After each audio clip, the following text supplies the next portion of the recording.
everyone, welcome to Unicorn Dust Designs. If you are clicking on this video for the first time, welcome. My name is Sammy. I like to do thrift flips, I like to do wood signs, I like to do literally a variety of everything on this channel. Today I wanted to gather all of my recent 2023 fall, Halloween, and Christmas videos, put them in one place so it's very accessible for you guys. So I hope you enjoy it, and let's get into all of these DIYs. I'm going to start off right away with this wood plaque. I thrifted it for I think $2.99.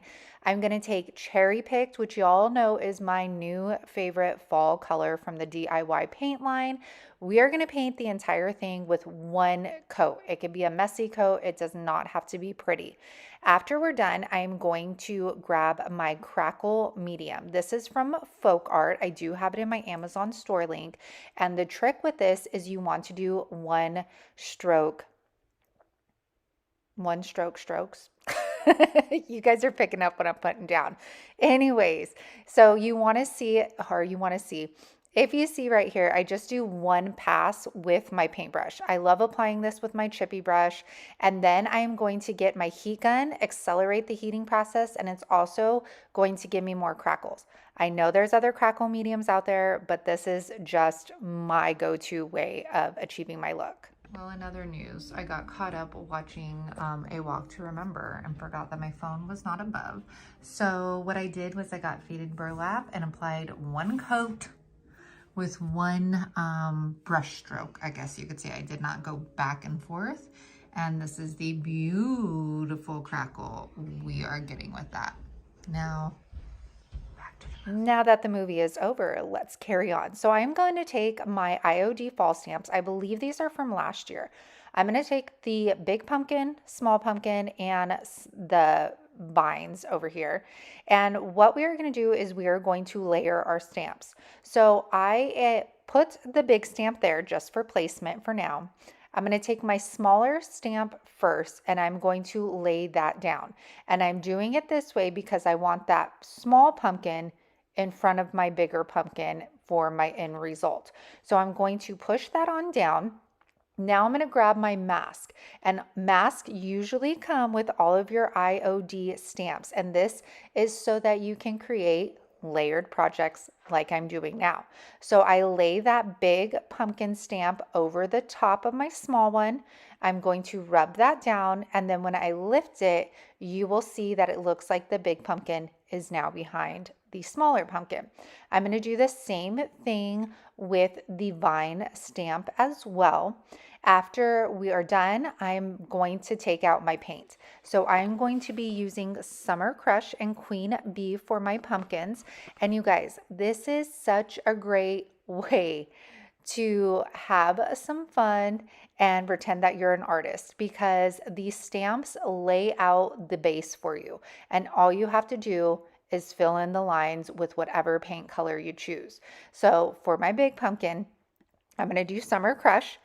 Then I am going to go in with Queen Bee, and I'm going to do the small pumpkin. For the stems, I started out with Sandy Blonde, but it was just a little too light for me. So when it was almost dried down, I went in with Dark and Decrepit, and I kind of just outlined it and gave it a little bit more depth and color, because you could see the yellow one. You could hardly even see the stem on it. So I'm just going to deepen that up with Dark and Decrepit. After that, I fill in our little vines with Fancy Farm Girl, which is, I think this is my go-to for fall and Christmas green. After that is all done, you're going to grab your stamps once again, and you're going to lay it on top of your pumpkins, and pow, look at that. It just, all of those details is so beautiful. And you guys, the color combos, you can do this any way you want. You could do it with any of the stamps you want. Like imagine this with the floral stamps or like the rooster stamp. Oh my gosh, possibilities are endless. So I'm just gonna lay the stamps back over, and then to clear it, I'm going to use my DIY clear wax. And then I just put a sawtooth hanger on the back of it, and we are done. This turned out so beautiful. It is still a little wet. You can see the spots where it's lighter. That's where it's starting to dry down. But the depth and the detail in this piece is so beautiful, and it was so easy to do with the IOD stamps. If you are going to try this, definitely comment with a pumpkin down below. Our next one. So this actually came off the basket that you see on the top right, and I was like, I am not wasting this. So I grabbed some resin pieces that I had already had made in my stash, and I'm just trying to find the measurements of where my middle is. Once I do that, I'm going to take my Tite Bond Quick and Thick, and I am going to put that on the back of just these two pieces on the bottom first. I'm using my ruler to help me know where I need to place those little floral pieces. And then I'm going to set that aside and let that dry. While that's drying, I'm going to take my Roadside catalog paper. And I am sold out of this, but I did order more. It just takes forever to get here, y'all, okay? I'm going to take that and I'm going to take my frame and I am going to actually use Firestarter. Now, Firestarter is going to be a brighter, more traditional orange paint color versus Summer Crush, which is a little deeper and I want to say like dingier. So I'm going to do the outer frame in Firestarter. I'm going to give it 2 coats and I'm going to leave the middle of that frame white so that our decoupage paper pops off of that color. I'm going to grab that decoupage paper and I'm going to put it in that frame and just get my nail and push it down into the frame. This is going to give me an exact guide as to where to cut my decoupage paper from. After I'm done cutting that out, we are going to take some liquid patina and I'm going to place that on the bottom, lay my decoupage paper, sorry about my big head, and then I'm going to take the remnants of the liquid patina that's left on the brush and do the top. Now, y'all, if you are ordering decoupage paper from my website, please know if the shipping rate is outrageous, I will refund the difference. I just did not want to put a different shipping price on them because usually they're ordered with paint. So, yeah, if you're just ordering the decoupage paper, I do refund the difference of the shipping cost. So keep that in mind. So after I'm done with that, I cleared the outer edge with the liquid patina. Now I'm going to take my DIY dark wax and I am going to place that on the outer rim of the frame, and I even dust the inner frame with it to create a little bit of a shadow. I wipe that excess off with a microfiber cloth, and as usual, I am grabbing my gold wax and I am rubbing it on top of that frame. I'm going to set that over to the side real quick, and I'm going to take that pumpkin and we are going to give it 3 coats of the Firestarter. Now, DIY paints are super pigmented. However, this Grateful did not want to cover up. So it did take me 3 coats, but your girl got it done, okay? After I am done with this, I am going to take our little frame that we did. I take my quick and thick, and I like to brush the backs of it on with a brush. This way I do not have a bunch of glue coming out the sides of my molds. So I'm going to lay that on there. I let that dry. Then I'm going to take my clear wax, do the entire pumpkin. I'm going to come in with a Dollar Tree stencil brush that I cut down the bristles to get like a blunt, not edge, it's a blunt brush. And then I'm just focusing that DIY wax on the top of my mold. I didn't want to get it all over the pumpkin. I wipe it back and then I take that whatever's left on my brush and I pounce it on the outer edges of the pumpkin. I'm going to take a paper towel, I'm going to buff it out. I didn't want it to look like distress, like farmhouse distress. I just wanted it to look like a shadow. So that's why I'm buffing it out. And of course, we got to tie in the florals on the bottom with the frame. So I grabbed that beautiful gold wax and put that on. And y'all, I am fully stocked now on all of the DIY fall colors. the waxes, everything is fully stocked. So definitely check out the website, unicorndustdesigns.com. The link is in the description box. And look how cute this is. This was just an extra piece that I scored on one of those baskets. And I was like, I am not letting this go to waste, but I also don't want it to say grateful. So this was a great way of just taking some of the remnants I had and creating this beautiful piece. All right. I actually saw this on TikTok and I was like, I want to make some of these. So I had the candlesticks. You're going to need candlesticks. You're going to need pumpkins. You're going to need florals, and you're going to need foam. So I had these candlesticks. They were actually going to be used for another project, and the tops of them unscrewed. So I was like, these are going to be perfect bases for this project. So I actually was going to paint these, but then after I saw the florals and the pumpkin with the color of the candlesticks, I decided to leave them as is. So you guys, the bottom was a mess, but I'm going to show you how we cover those later in this project.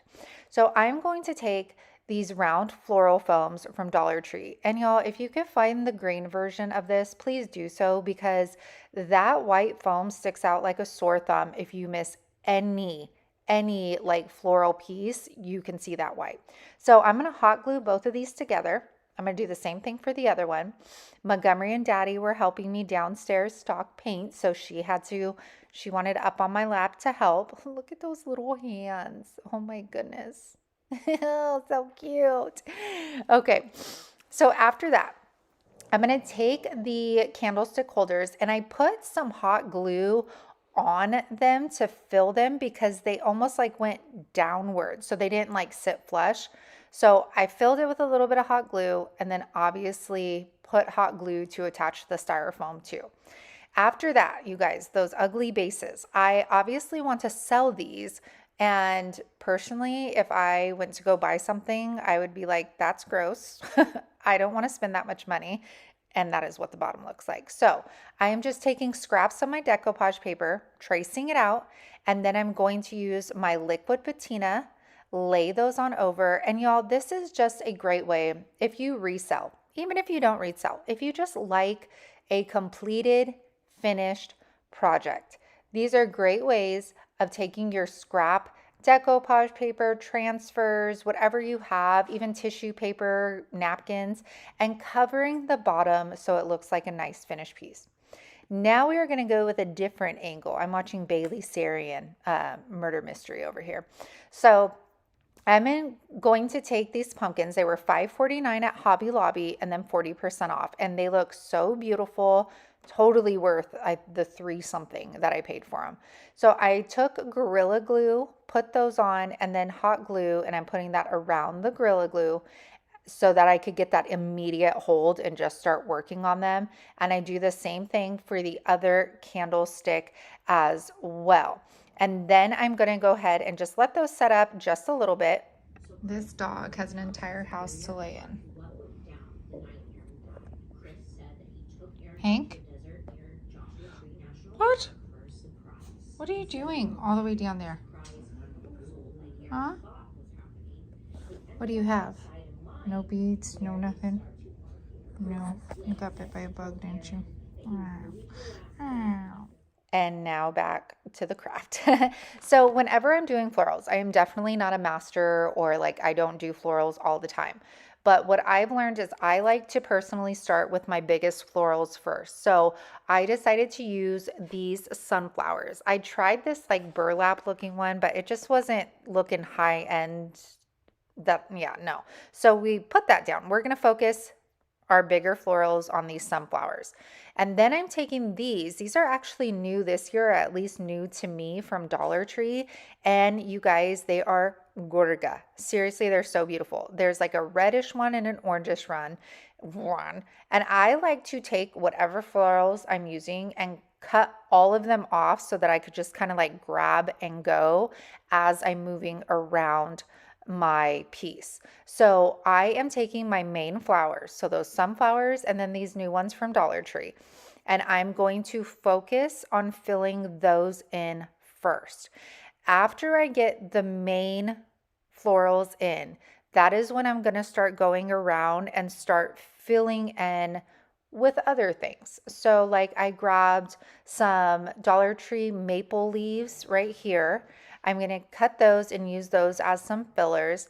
And then I also take these burgundy florals. Oh, I don't know what they're called. I'm going to show them right now and you guys tell me. But I'm not going to make you watch this entire thing because it took me a long time. These flowers right here. What are those called? Don't know. But I just went in and I filled. And again, you guys, if you could get the green versions of the styrofoam, do so because I keep seeing white spots and it's driving me insane. But this was the end result of these. What do you call these, you guys? I don't even know. But they look so gorgeous. These would look beautiful on a dining room table or probably an island. These would look nice, or even one off. Like the two do not have to be together whatsoever, but I love the floral arrangements. And like I said, all the florals came from Dollar Tree and they look great. Our last project are these baskets. You guys, I thrifted these in my Thrifted Thursday. You could see we scored that pumpkin, which we upcycled. And whoever had these before literally doused these baskets with hot glue. Like this took me forever. I was going to do both the baskets, but it took so long just to get the ribbon and glue off of one basket that I ended up only doing one. So after I got what I could off, I took my sander and I was trying to like smooth it out. Well, my sander must have had paint on it. So it stained the wood purple. So my initial vision here, y'all, was just to do a simple paint job on the horizontal pieces of wood, but now I had to cover that up. So I grabbed, you guessed it, cherry picked, and I am going to do the vertical slats on this basket. I think a lot of the times when we see people paint these baskets, they do the horizontal pieces. So let's do something different. And we needed to cover something up, so it made sense. So I'm going to take cherry picked and we're going to go around and go ahead and paint all of those pieces. Once it is dry, I'm going to take Big Top. Now keep in mind, Big Top is going to deepen your colors. If you like the light color of cherry picked, go ahead and use your clear DIY wax on that. Once this is completely dry, I'm going to grab my IOD trimmings stamps. And y'all, I know IOD makes envelopes for their stamps, but I got these. They're a 12 pack of, I think, scrapbook envelopes. They're in my Amazon store link and they fit the stamps perfectly. I love them. Okay, so I found the stamp that I wanted, inked it up with black ink, and I'm not using any kind of carrier sheet to help me. I just took the stamp as it was because it's nice and flimsy so that I could go around the curve. And I'm going to do the top and the bottom pieces of wood with this stamp. And then after I'm done with this stamp, I'm going to go in with a thinner stamp and do the middle. Now, I know this isn't everybody's jam, but I know there are some fancy gals out there that love this detail and are bougie like me, okay? So I just thought, you know what? Instead of doing it plain like most people would, let's add a little oomph in it, okay? So you guys, this is my bougie fall basket. I hope you love it. I appreciate you all spending your time with me today. Starting this road trip off super easy. I am taking this picture that I got from Savers for $4.99. Not sure why I spent that much. Maybe because of the detail. But I'm going to take Marquee by DIY Paints and we are going to coat the entire piece. Now, I did shellac this prior to painting just to ensure I did not have any bleed throughs of any sort. On today's video, you can find all my paint products on unicorndustdesigns.com. Can you tell my children are home? And then after I am done with the first coat, I'm going to go back in with a second coat and do a stippling effect because I do not like my brush strokes. And then we are going to come in with a baby wipe and do some wet distressing. I wanted to bring that black back out of the details, and you could go as heavy or light as you want with this. That's what I like about wet distressing. You have a lot of control over the piece. So after I'm done with that, we are going to put a transfer on. And right when I put the transfer on, you guys, I already know what's going to happen. And like I've said before, it is so hit or miss. A lot of times I could just paint and put a transfer on and I'm good to go. But what I'm learning is if you allow the paint to just properly dry, like give it some dry time, you will not have this issue. This is me painting, applying heat to speed up the drying process, and then trying to put the transfer on right away. Didn't work. So ensure I did not waste any more transfers. I cleared my entire piece with Big Top. I allowed this to dry overnight because like I said, I was not taking any chances. Then I went back the next morning and I started putting my transfers on here and it worked perfectly. So these are a lot of the scraps from last year's transfers, last year's IOD transfers. Not sure if you could still get these. I'll have to look, but they went on flawlessly. And then there was this bird. You're going to see two birds in this video. And I'm going to stick that, layer it right on top of those branches so it looks like it's sitting up there. And the bird released from the transfer sheet, so easy. I didn't like the holes where like the two branches were meeting. So I put a couple little berry stems on there that have these really beautiful white highlights. Then I burnished my image to ensure that it was adhered to the sign. And now we're going to take our buttery white wax and I'm going to stipple that on. And the reason I stipple the wax on is because I want to push it down into the details. I don't want it just sitting on top of there. I want it pushed down. Then taking my microfiber cloth, I wipe away the excess. Now, when using a microfiber cloth, you're going to pull back more of that wax versus when you're using a paper towel, you're going to leave a lot of that wax on there. After I'm done with that, I just put whatever is remaining on my wax brush, and then I'm going to buff that out so everything is cohesive, and that is it for this beautiful thrift flip. I always, when I go thrifting, if something has detail like this and it's a good price, it is probably going to go home with me because there's so many things that you can do with them. Seriously, distressing them down and adding wax just adds a whole nother level to it.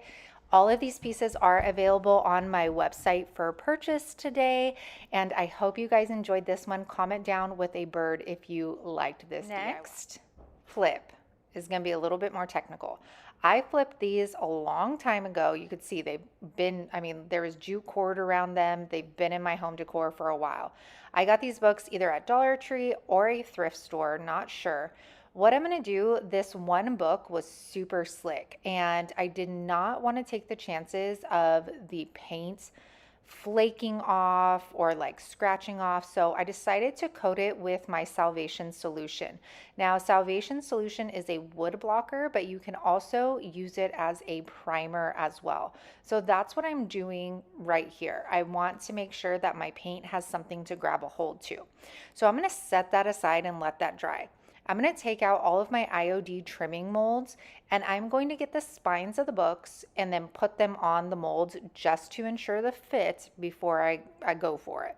I'm going to take that cornstarch and I am going to put it on my mold so that our clay releases easier. I use DOS air clay. This is in my Amazon store link and I'm going to push that into my mold and then push it out and up. I hope you're picking up what I'm putting down here, okay? I am going to do this 3 times, and I'm going to release it. You just bend that mold back. Look at how beautiful. And these IOD molds are made to make your life easy. Do you see how it's missing a piece right there? And no fear, y'all. What I'm going to do is I'm going to adhere my mold first with some Titebond Quick and Thick. This is a great way to attach any of your molds. It is my go-to now. And then I'm going to get my mold and I'm going to flip it back over onto the spine of my book, making sure my placement is where it needs to be. I'm going to cut off just that little bit that's sticking off the book. Then I'm going to grab my molds again and I'm just putting that clay right at the tip, the only part that we need. And then I'm going to set it in there. You see how it just fits? It's made to fit, and all of them are made to connect. That's what I love about these molds. So I'm gonna let that set up, and then I just wanted to show you a second one that I do. So I just cut off the end of this one and then add it to the top right there.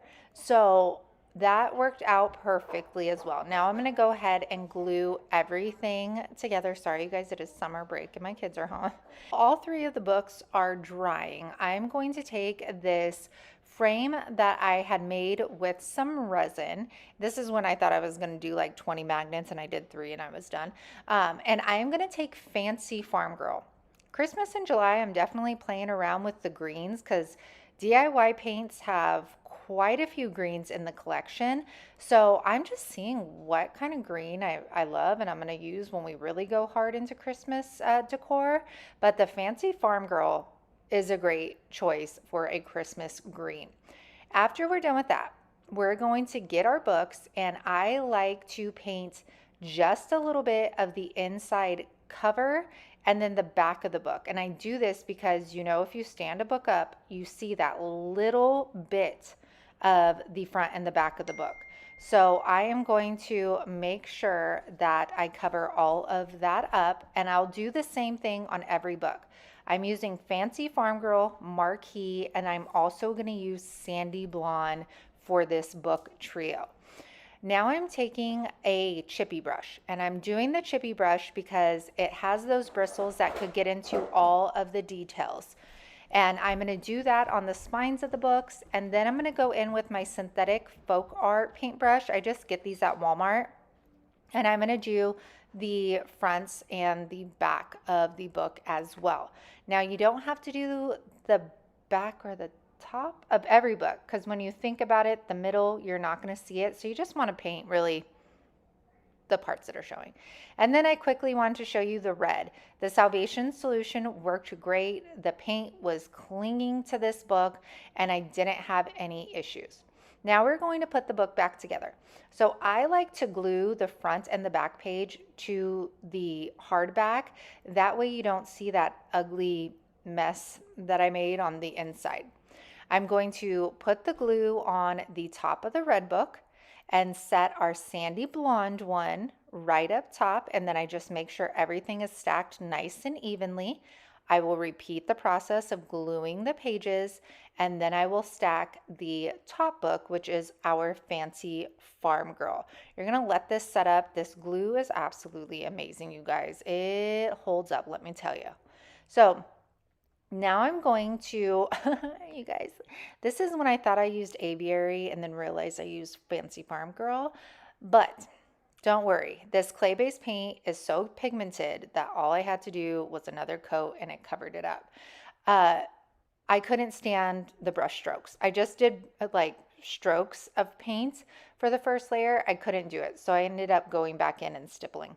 Now I'm going to attach the frame, again, using Quick and Thick. I'm going to line that up. Look at how gorgeous. I am going to take an image that I got from graphicsfairy.com, which I guess I will show in a minute. I am clearing the entire book with Big Top. And we are going to do the front, the back, the sides. I'm even going to do the entire frame. And I chose to use Big Top because 1, I wanted to wipe back my wax a little easier. And then 2, I just wanted to make it more durable. So I chose the harder finish instead of clearing it with wax. Now I'm going to take my image that I got from graphicsfairy.com. I saw this vintage Christmas cat and I knew right away it had to be on this book. So I scaled it down in my silhouette program. You do not need a silhouette to use the program. And then, sorry about my big forehead. And then I'm going to use some liquid patina. And I just put a coat on the bottom and then a coat on top. I used just a little bit of that liquid patina. A little bit goes a long way. I smooth that down, and then I'm going to dip my brush back in and do a coat on top of the entire image to ensure that I've sealed everything in there. And all I did was print this on tissue paper, you guys. That's all it is. Now that that is dry, I am taking our DIY dark wax with a chippy brush and I am pushing that wax into all of the beautiful details. You guys, the spines of these books are absolutely gorgeous. Like, I want to do this to everything. You guys, if you're new to my channel, I love books. So, whoo, this is Gorga. So I put it on.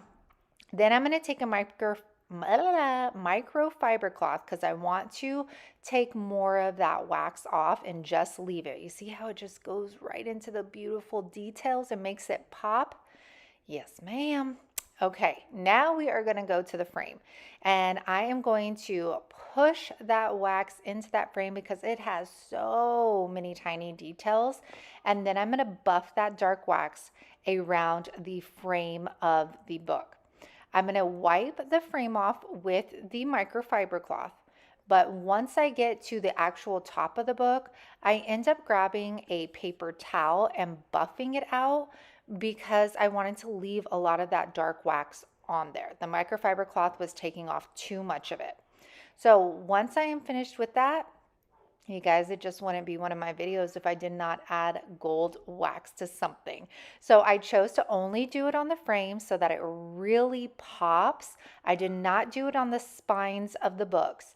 But you guys, this book stack, I hope it was worth the long tutorial because this is one of my favorites. It probably will be my favorite for any of my Christmas DIYs this year. And that cat photo from Graphics Fairy, oh my gosh. And look at the detail. Yep, let's have a moment of silence. It's gorgeous. All right, here is a look at the final product. The Fancy Farm Girl, I have to say, the Fancy Farm Girl Sandy Blonde and Marquee are gorgeous. If you are not a fan of like the bright red and white and green, this color combo is gonna be your jam. That sandy blonde, at first I thought I was gonna use faded burlap, but I'm so glad I didn't because that color combo looks gorgeous together. Definitely a more vintage, sultry look, and I love it. Comment down below with a book stack if you enjoyed this one as well. All right, this one is very easy peasy. I am taking this old bowl, and y'all, I love thrifted things because you can only imagine the story behind them.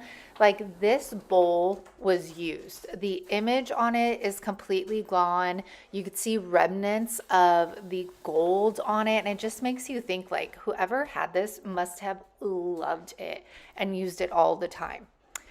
Anywho, enough for thrift stories. I am taking Monet's Garden, and Monet's Garden is a gorgeous deep green. I'm going to paint the front and then or the back, and then I'm going to go inside the bowl and I am going to do the same thing. I'm using the Little Dipper brush. I should be restocked by next week, you guys. Sorry about that.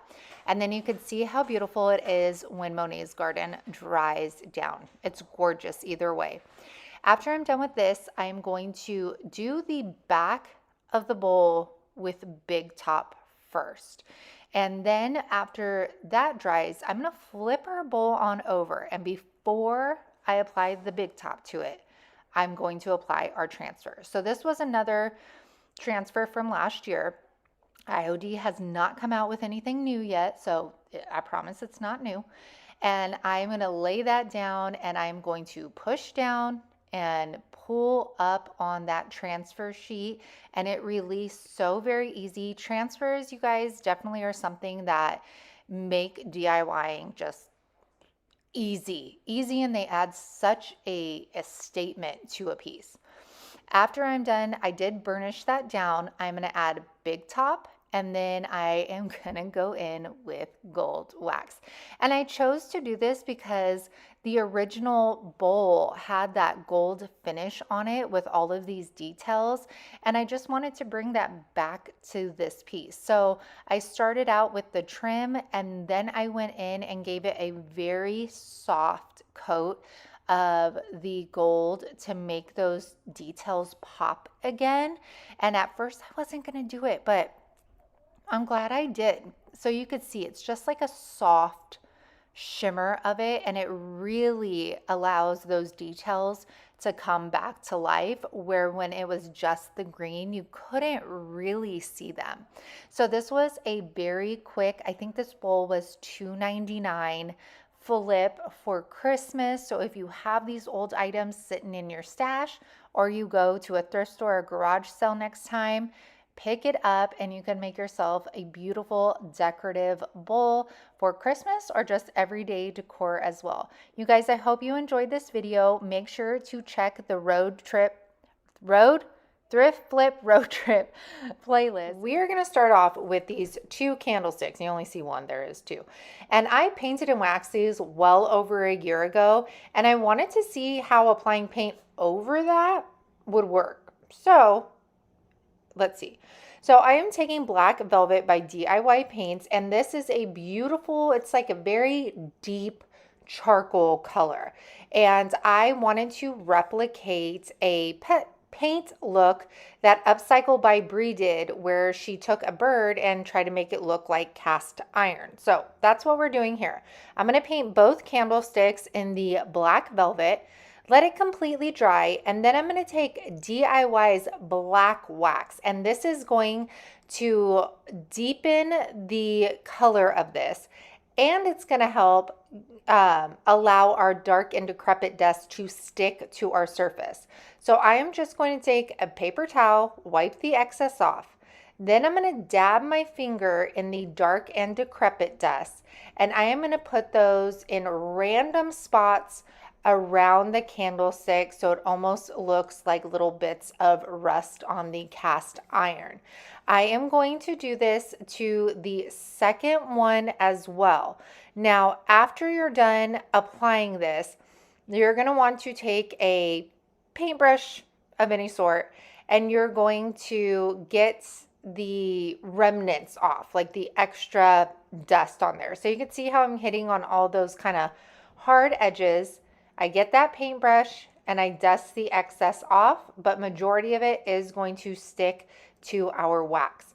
I'm going to go ahead and set that aside and grab this nest. Y'all, I had this on my porch all summer long in the heat, and these little eggs started cracking. It was so funny, but they were attached to this nest like cement. I could not pry these up without breaking the nest. So I decided to take crinoline, paint all of the eggs the same color. Then, while it was just a little bit damp, I took the dark and decrepit liquid patina and I brushed those on top of the eggs and then wiped them back. I wanted them to look, you know, eerie, kind of dirty and not creepy, but you guys are picking up what I'm putting down, right? So now we're going to take this crow. You guys, I bought so many of these on Amazon. I better use them all. I'm going to hot glue the feet, and they also have wires attached to the feet. I'm going to put the wires down in the nest and then glue the feet to the nest. I thought it needed just a little something extra, so I'm going to grab this reindeer moss from Dollar Tree, and I'm just going to put those in random spots, including like the side and kind of underside of the nest. And then I'm going to take my taller of the two candle holders. I'm going to put some hot glue on the top right there, attach our nest, and that's it. I love how this cast iron effect turned out. So thank you, Brie, for the inspiration. I love that these are a little bit more upscale, vintage looking, and I definitely would put this in my own home decor, 110%. Let me know what you think about this faux cast iron look and our little crow. This next one, you guys, I am taking a Dollar Tree skeleton, or skull, from Dollar Tree. I decided to get the clear so that it was easier to paint. I'm going to do my terracotta paint color mixed with Summer Crush and faded burlap. And then I am just going to stipple the paint on. For the most part, one coat gave me pretty full coverage, and I just had to go over the spots that I had missed. Once that is completely dry, you're going to take your white DIY wax and you're going to brush that over your skull. This is not only going to seal the skull and the paint for us, this is also going to bring out all of the beautiful details in the skull. So I made sure to really hit on all of like the sockets, the ridge of the nose, and then the like cheekbones right there. That way it really popped out. And y'all, you guys remember these from last week? I could not waste that terracotta looking paint color. So we're going to finish these off as well. But back to the skull reveal. I love how this turned out. I'm not usually like a skull kind of gal, but I have been so inspired by Pinterest lately, and this just looks so modern and sleek, like something you would see at like West Elm or Anthropology. So I'm definitely digging this for sure. And to keep with the skull theme, I just had to try the cast iron look on the skull. So again, I'm painting this. At first I did old school because I didn't realize she used black velvet in her video. So I do end up painting over it with the black velvet. And again, just taking the black wax and then wiping the remnants off. However, when I went to go wipe it off of the skull, it kind of wiped down to the original color. So just be careful. I didn't mind the look at all. And again, just taking that dark and decrepit dust. This comes in brown and white, and you're going to hit all of the hard edges of your skull. So you can see how I'm getting in there and getting all of those parts that are kind of like popping out at you. And let me tell you what, this darn skull goes with everything. It is such a great little added accessory to a lot of the items that I made in today's video. So I was surprised with how much I like it. So comment with the skull if you're digging the skulls. Now this last one, I feel so bad because I saw this on a smaller channel and I was watching it on TV, and I wish I could give her credit. If anybody knows, comment down below. She took the little cinnamon like broom things from Dollar Tree, and she took some skewers. I'll say them, you know, how I do it. Okay. So I took the skewers, I cut them down just a little bit with my wire cutters, and I'm going to take the dark and decrepit liquid patina and a baby wipe. I did 2 coats of these on the skewer sticks. I could have just actually painted the dark and decrepit on and then wiped it off, but let's work harder. All right, now I'm going to push that skewer down into the little broom, and then some of the bristles might like kind of pop out, totally fine.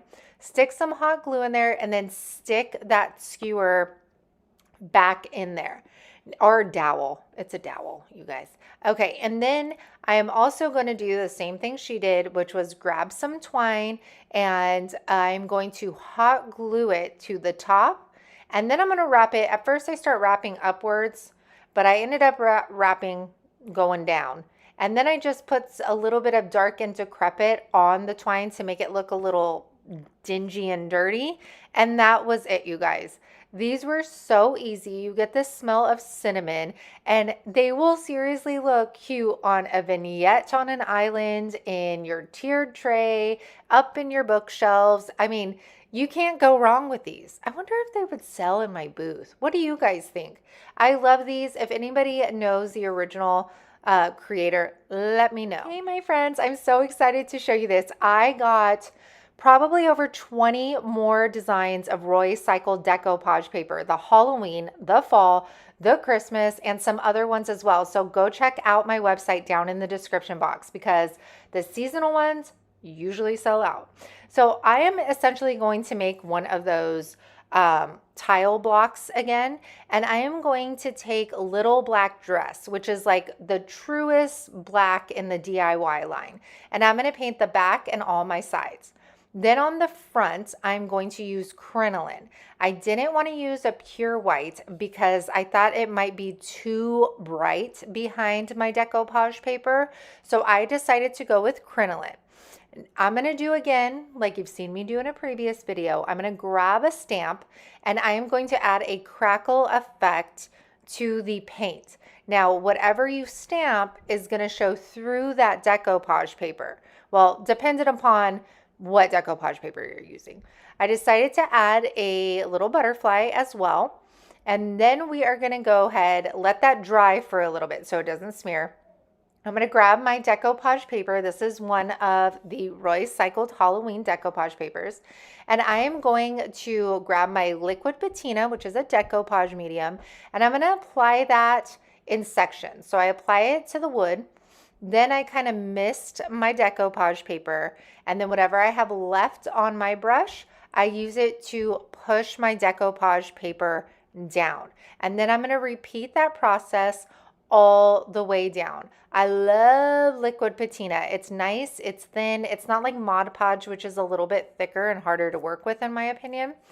And after it dries, I'm going to go in downward motions and sand the excess paper off. Once that is finished, I want to seal those edges of my paper. So I'm going to take liquid patina once again and I go all around and seal it. I'm going to take these, what are these? Resin molds, and I'm going to take Golden Ticket. Golden Ticket is the same thing as Pennies from Heaven, except it is gold. I think I only have a few available on my website. I'm going to give these 2 coats each, you guys. After that, I'm going to grab the black wax and I'm going to push that in all those details. Grab a paper towel and wipe the excess off. I'm going to do the same thing for the fleur-de-lis, and I'm going to grab my Titebond glue, and I'm going to put the crown on top of the owl. And then I do kind of cover up the butterfly. Do you see how you could see the butterfly and the crackle through that decoupage paper? Ooh, yes, please. I'm going to take the fleur-de-lis, and I kind of cover up the, what do you call it? The butterfly, but it's not a problem. So we're going to lay that fleur-de-lis right there, and it just gives it more, I don't know, detail, more for the eye to look at. I love how this turned out. It is so pretty. The decoupage paper is so detailed and beautiful. And do you guys see how you could see the stamp in the background? And then that butterfly as well. And then the molds are just a little added sprinkle to our little block tile, which I love. Now, this is what the entire piece looks like. I should have showed this one first, but is this not gorgeous? You guys, there's so much you could get out of one piece of decoupage paper. It's crazy. Like, I already know the top right piece I want to put on top of a book. It's like books in a cloche. Oh my gosh, it's going to look fabulous. All right, check it out. There's, I think, there's 2 more Halloween ones.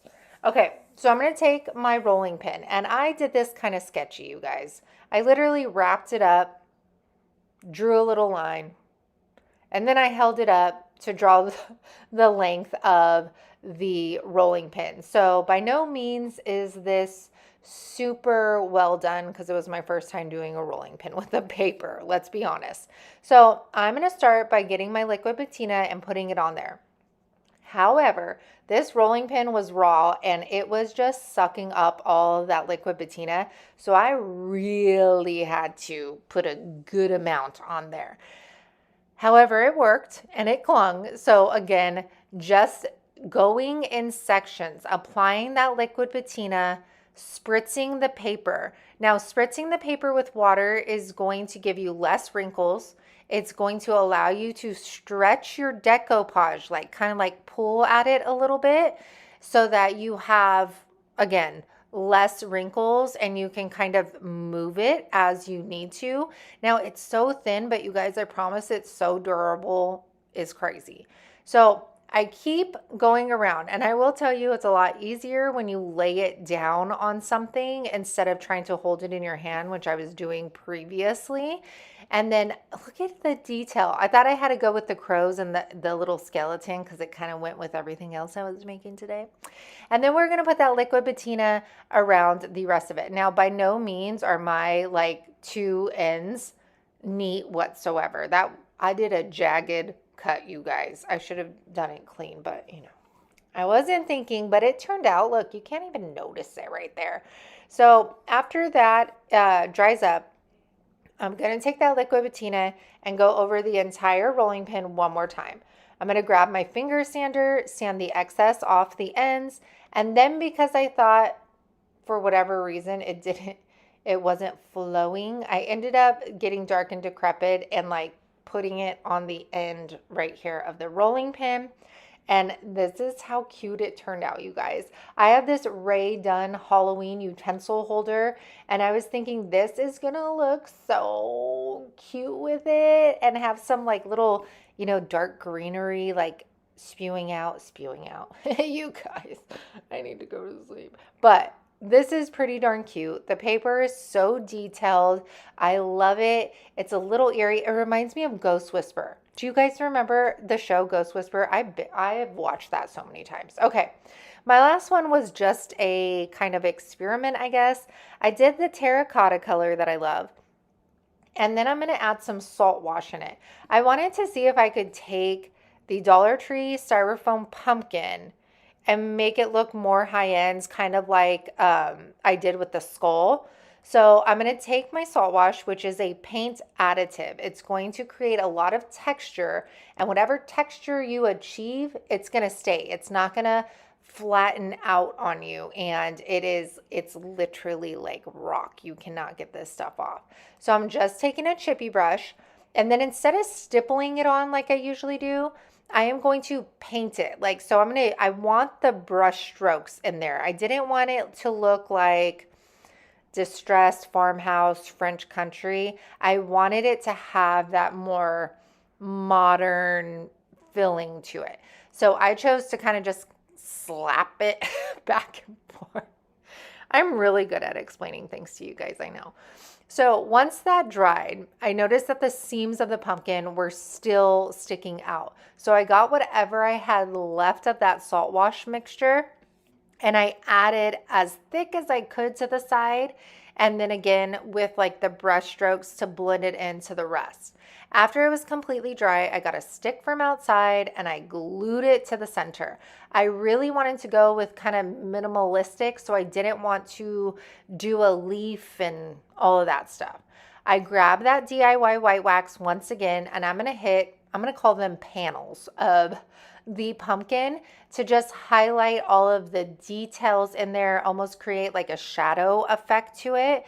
And then again, that seals our pumpkin, and I think this looks pretty darn good. For being a Dollar Tree pumpkin, I think we brought that from like $1.25 to I don't know what price, but I think it looks really good, and I'd be proud to show it. Start this first DIY off with a very Merry Christmas. Y'all, this is a transfer booklet, and it is so whimsical and vintage, and there's not only fairies in here, there's wreaths, there's Christmas trees.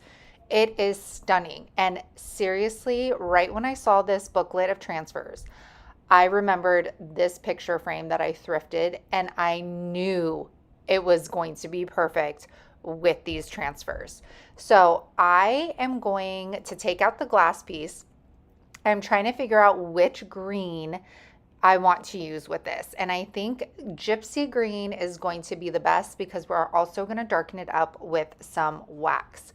So I'm going to take my frame and I am going to just take a chippy brush, and we are going to stipple on one layer of the gypsy green.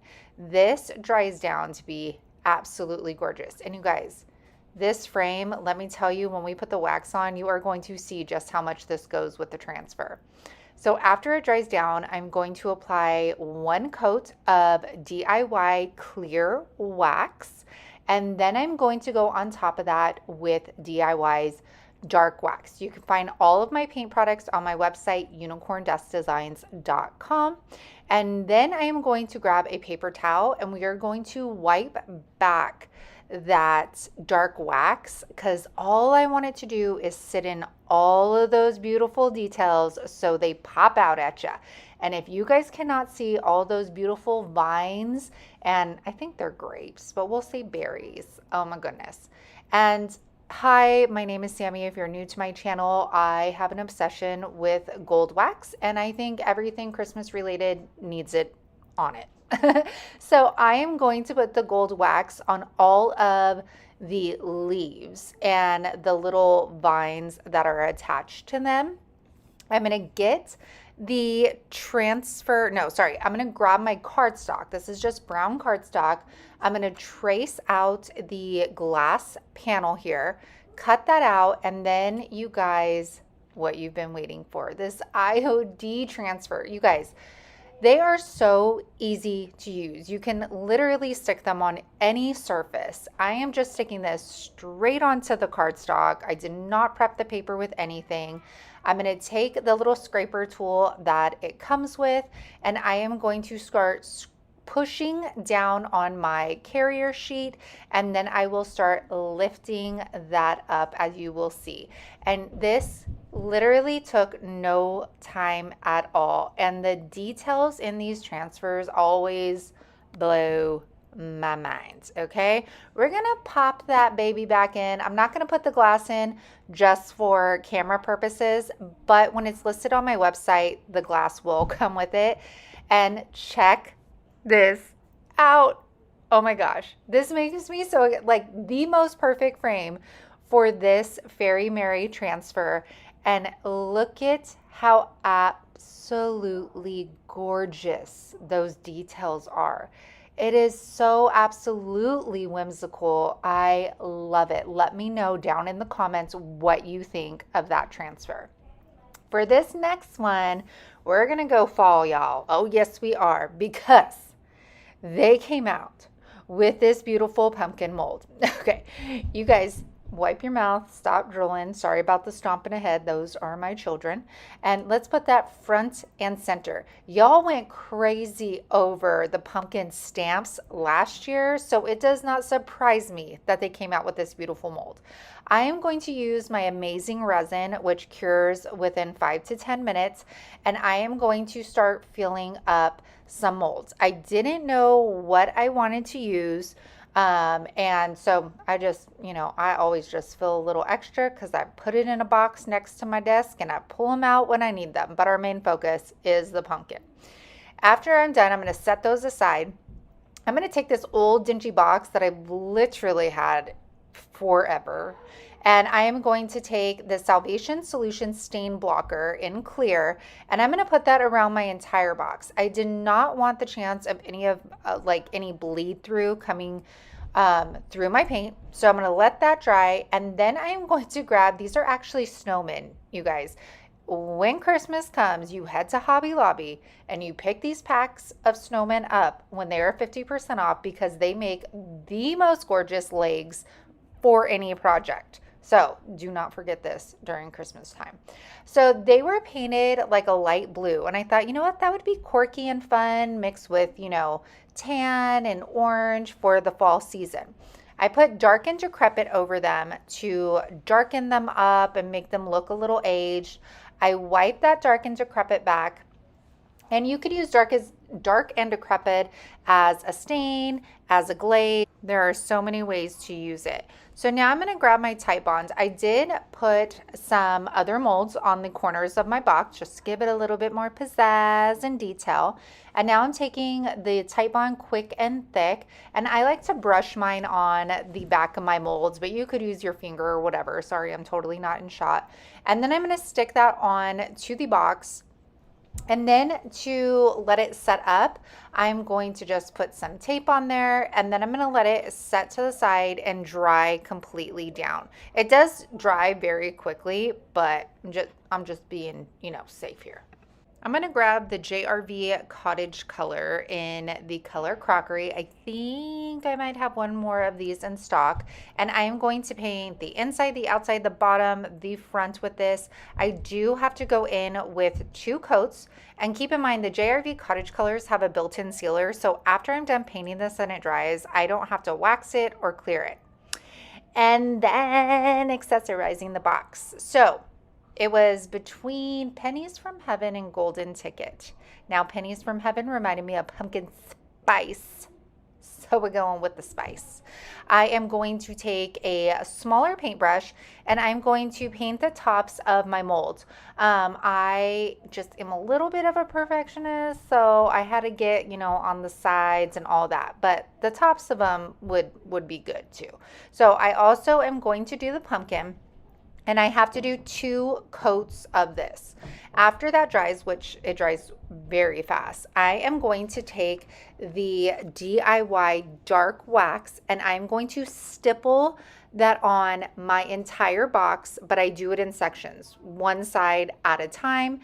And then I will take that paper towel and I'm going to wipe it back and buff it off. This is going to create just more depth in our molds, and it's going to make my box look a little bit more decrepit and old, and that is definitely the look that I am going for. And you guys, the details, you could already see it in the pumpkin, are so pretty. And you're going to hear me say details, details, details all the time when using IOD products, but I mean, it's true, All right, now we're gonna attach our little snowman. And to be honest, you guys, I used the tight bond, but this fell off my table and the legs popped right off. So I ended up going in with Gorilla Glue after this. My nail gun would not fit inside the box, unfortunately, so I could not nail these to our box. But hopefully the Gorilla Glue holds up. So I'm just going to put those on the 4 corners. I am going to add some Spanish moss and some pumpkins in there, and look at how beautiful this turned out. The mold, gorgeous. And then that pennies from heaven.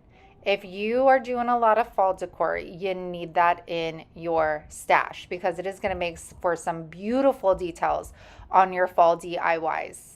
Goodness, look at that.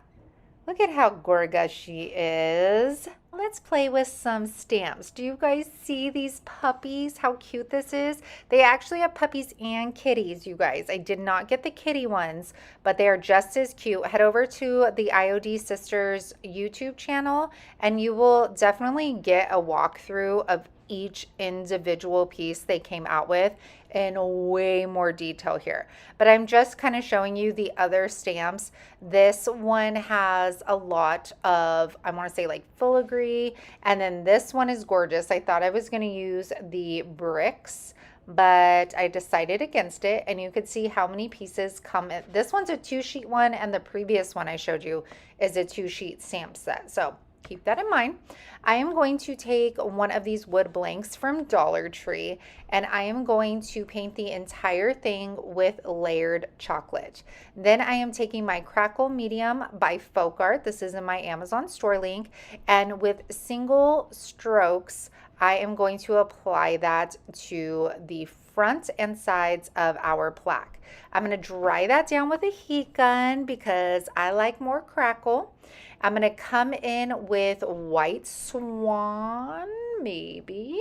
And again, with a single brush stroke, I'm going to put that on there and the crackle starts coming right away. I love me some crackle. How about you? All right. I'm going to take one of the Doggie stamps and make sure if you're using new stamps that you prep them by just getting a sanding block and kind of scuffing them up. I'm going to start with black ink. The detail after I pulled this up was insane. So cute. So, okay, I put the dog on there with the black ink. And then I had red ink. I haven't used it for a while, so I put more of the red ink on the pad. And I'm going to use these other pieces from one of the other new stamp booklets. And the red came out like orangish red. Like I just didn't think that it looked like upscale, and I don't know if it was because like my ink pad or what it was, but I just was not digging the color, but it was already done. So what I did was I stamped or put black ink on that stamp and then went back over it.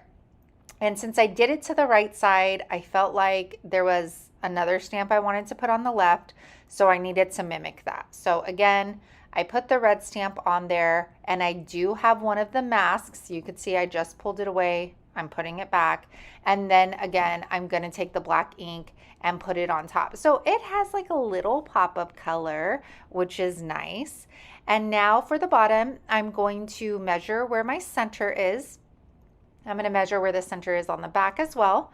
And then I'm just going to take one of these little hooks that I saved from a Dollar Tree picture frame, screw that on in. Then I'm going to take my drill gun and drill a hole in the bottom. And I'm going to take this vintage knob that my dad saved from I think it was a desk. And we are going to put that on. Now, you guys, we need that gold wax to bring out the details in that knob. And I thought, how darling would this be? I know I have some dog lovers out there. If you are somebody that decorates your whole entire home for the Christmas season, this will be so cute for your dog's leash, our little sweater. Like I can envision it. It would be so stinking adorable. So I hope this inspires you. I need to make more of these and put them in my booth. That's what I need to do. This last one. So it is very similar to the Fairy Merry Christmas, but this has like woodland creatures, I will say, and it's gorgeous. Okay, this one's going to be very simple. I am taking this book. I loved the cover of it. It is not like, it's not old and vintage, so I felt fine doing it. But the cover was beautiful, and I saw this owl and I was like, this is going to look gorgeous against the cover of this book. So I did not have to prep it or prime the actual book cover with anything. And I am just going to, again, start pushing that transfer down and lifting the carrier sheet up. And anytime you use a transfer, you want to make sure that, I want to say buff it out, but that's not the word. You guys are picking up what I'm putting down out there, okay? And now I'm going to take this gold acrylic paint, mix it with some salt wash, and then I am going to use this stencil. I thought it needed, I'm extra, you guys, extra like the Costa guacamole. And I am going to put that over the stencil just to have a little bit of raised something, adding just a little bit more detail to the cover of our book. And because I can never just stop where I'm at, we need to add more accessories here. So after that completely dries, I am going to take some of this twine, has a little bit of like glitter in it, and I am going to wrap it around my book 3 times.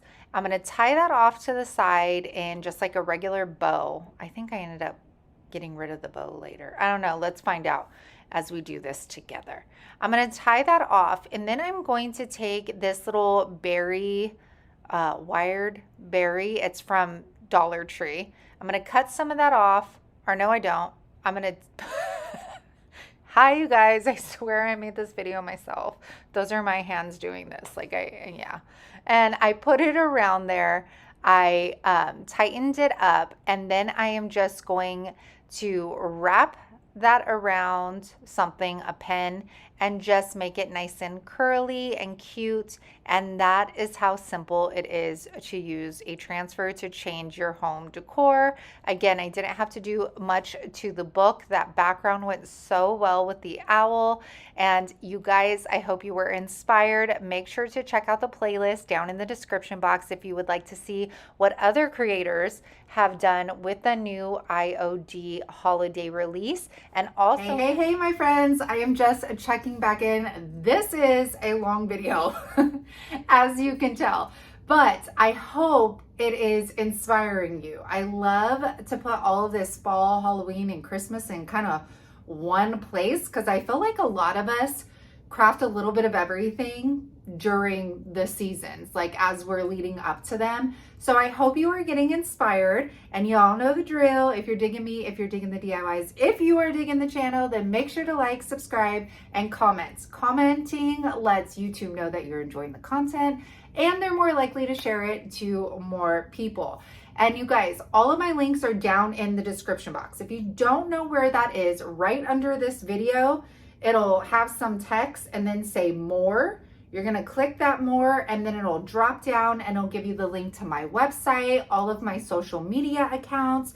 And as I've mentioned and referred to in this video many times, I do sell DIY paints, all of the decoupage papers I use, and I am now an IOD stockist. So as of this week, when you're watching this video, I will hopefully be placing my first order and start selling it within the coming weeks. So you guys, let's get back into the video. We're going to start off with one of the pumpkin stack Roadside decoupage papers that are now available on my website.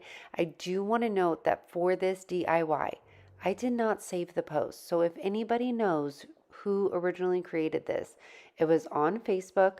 It was a cabinet door. The frame was painted black, and then the inside was the sincerest regard stamp with this decoupage paper.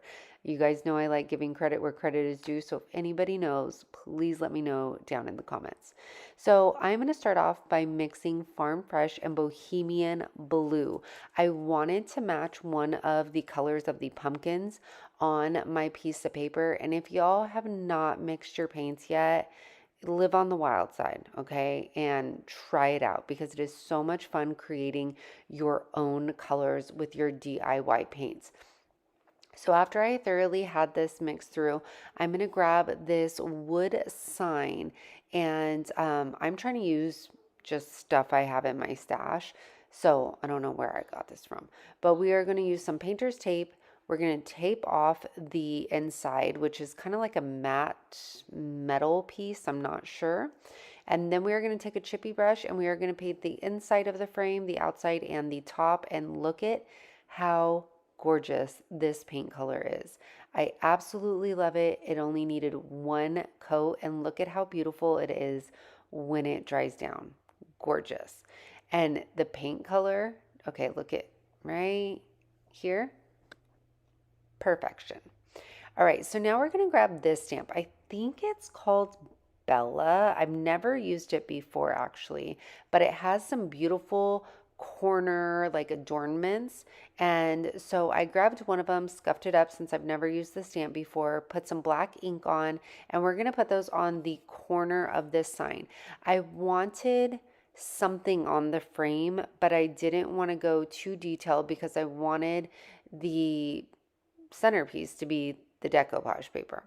So after I'm done doing that, I'm going to take some painter's tape, tape off the right side of my sign since I know my stamp is going to overlap and I just want to be safe. I'm going to put some black ink on my kindest regards stamp, lay that down, and to be honest, I did smear this, but you don't notice it at all.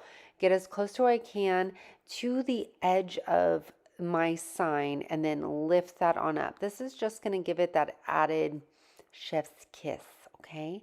Now we are going to take our decoupage paper and we are going to get White Swan and we are going to paint on the back of the decoupage paper. I am doing this because I did not paint my background white on my sign. So this way, the paper is still going to pop. You're not going to see the kindest regard stamps come through it. And it's way easier to do it this way than cutting them out individually and then painting them, because then your paper kind of rolls up on you. Now I'm going to take liquid patina, which is the DIY's decoupage medium. I'm going to apply that to the back and then lay that towards the bottom of my sign. Whatever's left on my brush, I'm going to use that to brush down my pumpkin here. I thought I was going to add this like little piece of eucalyptus that came on the paper. So I start putting it down and then right away I'm like, nope, I don't like it. So I'm going to take that off and then I'm going to repeat the same step for my second pumpkin, applying that liquid patina, layering it over the first pumpkin, wiping it down or pushing it down with my paintbrush.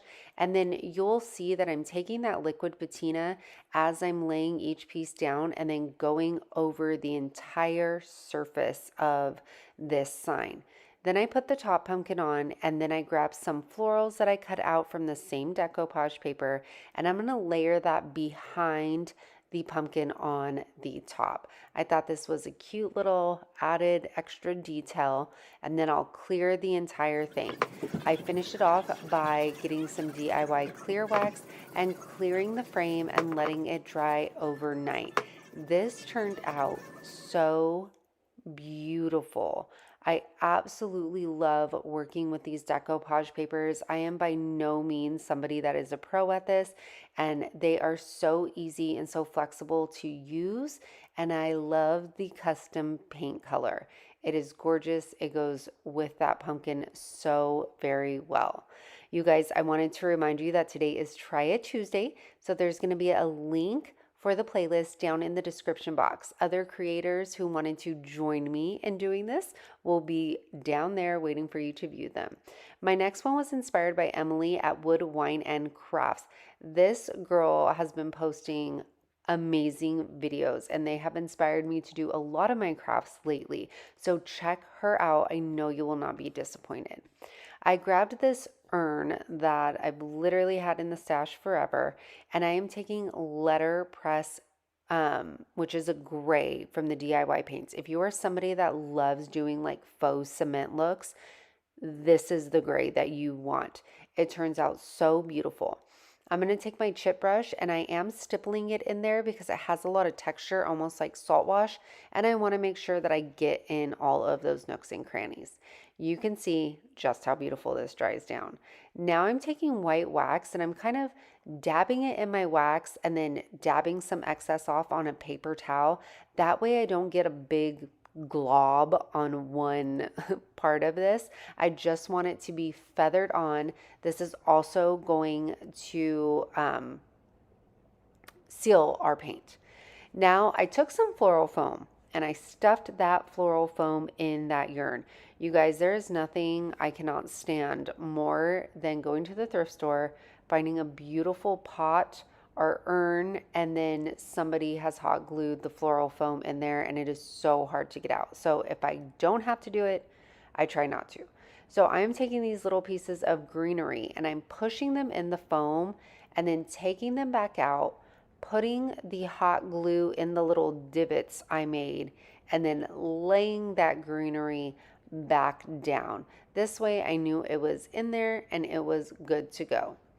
Next, we are going to take some Dollar Tree pumpkins, a Dollar Tree skewer, and I am going to push that skewer through my first pumpkin, and then I'm going to take the stem off of the top one. This dark green one is absolutely beautiful, and I'm going to push that through too. Now, usually I know these are done with like 3 pumpkins, but I wanted this to look a little bit more like minimalist, I guess, if you could even call it that. And now I am going to grab these little pieces of like these yellow flowers that are on the left side. No, actually I'm gluing down that first pumpkin to the floral foam. That's what I'm doing. Then I'm going in with these little yellow pieces of greenery, and I'm going to hot glue them in between the ribs of the pumpkin. Yes, I do read your guys' comments and I do pay attention, so thank you for teaching me. It's not panels, it's ribs. So you can see what I'm doing right here. I'm hot gluing them in between the ribs, but I decided I didn't like all of them, so I just ended up doing every other panel of the pumpkin. Then I am going to cut a little bit of that skewer off the top because I still need room to stick my original stem back in. I'm going to push that pumpkin back down after you saw me put hot glue. We'll put that original stem back in, and then our last step, we need to cover that floral foam on the bottom. So I know Spanish moss isn't everybody's jam, but I really like it as a filler. So I am going to put it on my hot glue on the floral foam, not the yarn, and I'm going to push that into that floral foam. And this is just going to fill it up. It's going to hide that floral foam. You could also just fill it up with more greenery, florals. You could also, in between the 2 layers of the pumpkins, put some Spanish moss. Completely up to you.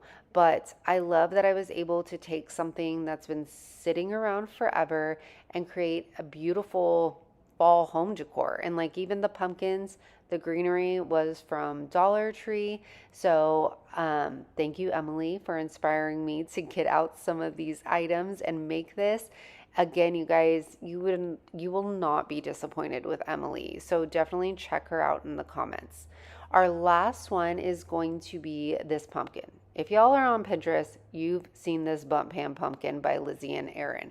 It is absolutely beautiful and it's been in my Pinterest forever. I am going to take this Jello mold and I've had it online for sale forever. And you guys, I finally took it out and painted it and then somebody bought it. My bad. So I am going to take Farm Fresh and I am going to give this two coats. And disclaimer, I did clear this with Clear Matte by Rust-Oleum first. The DIY paints usually bond to any kind of surface. However, I just like that added security of having something for the paint to cling onto. So that's why I choose to clear it with the matte first. Then I'm going to take this old doily. You guys, it's stained with like tea or coffee. It's gorgeous. And I didn't film it, but all I did was hot glue the center of that doily onto my Jello mold. And then I didn't like how the doily was just kind of like laying there. So what I did was just put a little dab of hot glue on my doily where it was touching the inside divots of the mold, I guess you could say.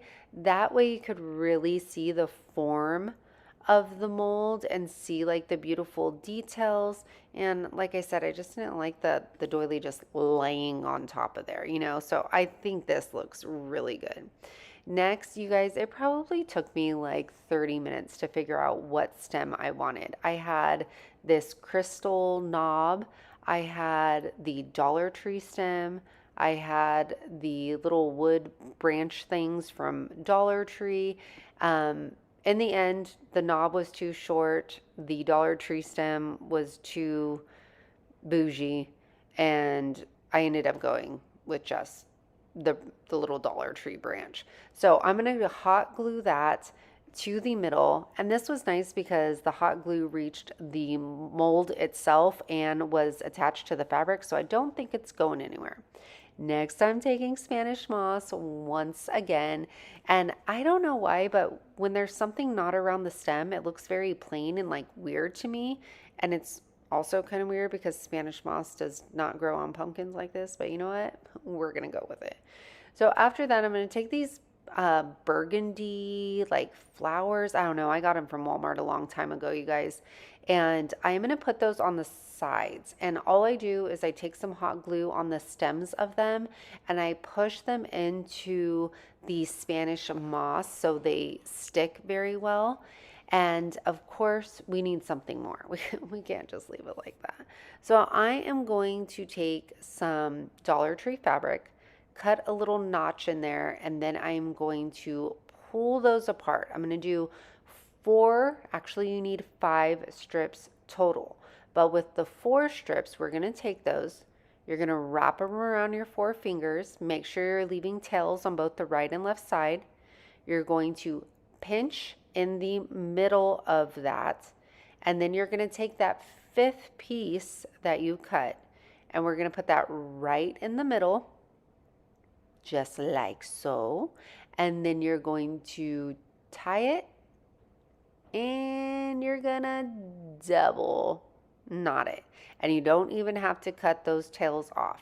We'll cut the little long parts off right there and that's it. You have yourself a messy little fabric bow.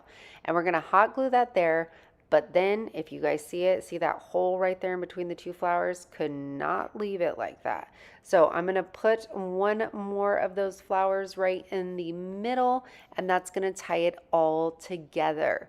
You guys, I hope you were inspired by these fall DIYs today. Thank you so much for spending your time with me.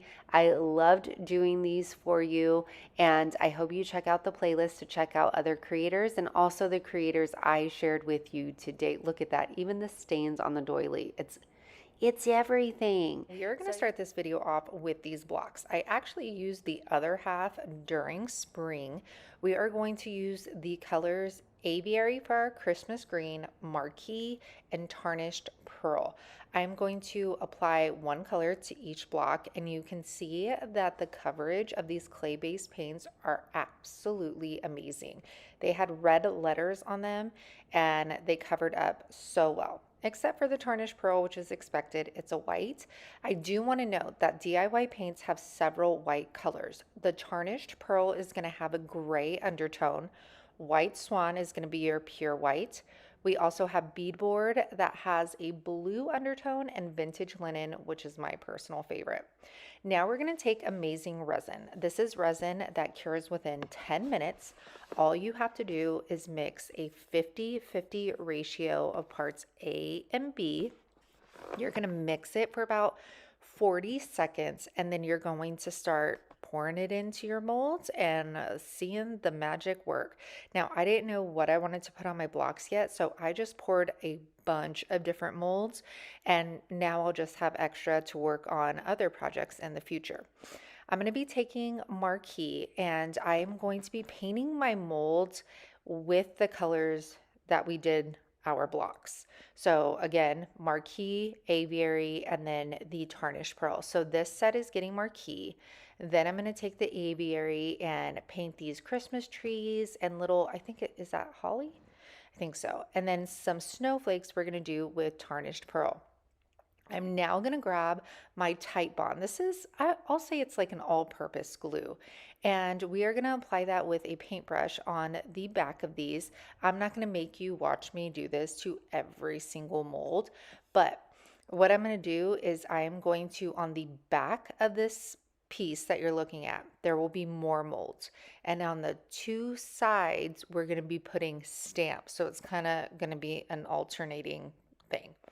So after I apply all of them, we're going to grab some IOD stamps, and I am going to put all different stamps, but I wanted them to kind of coordinate with the molds as well. So we got some text on there. We have some snowflakes.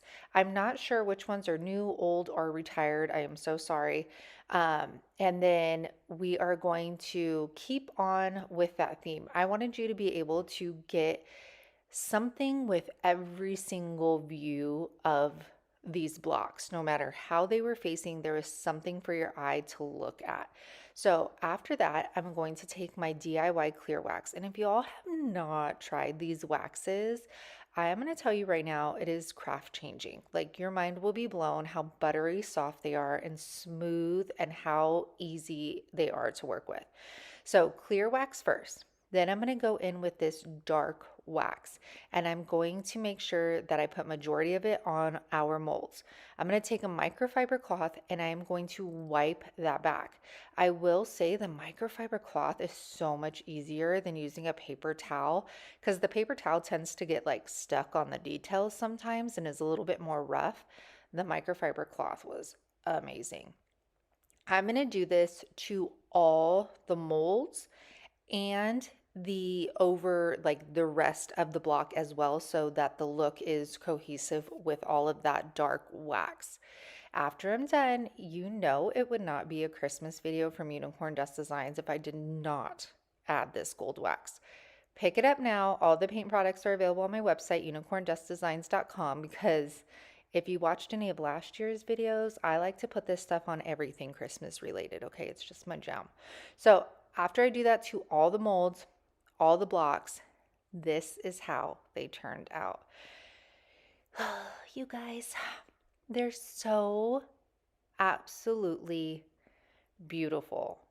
Look at all of the detail in the stamps, in those molds, how the dark wax has settled into all of those details and really made them pop.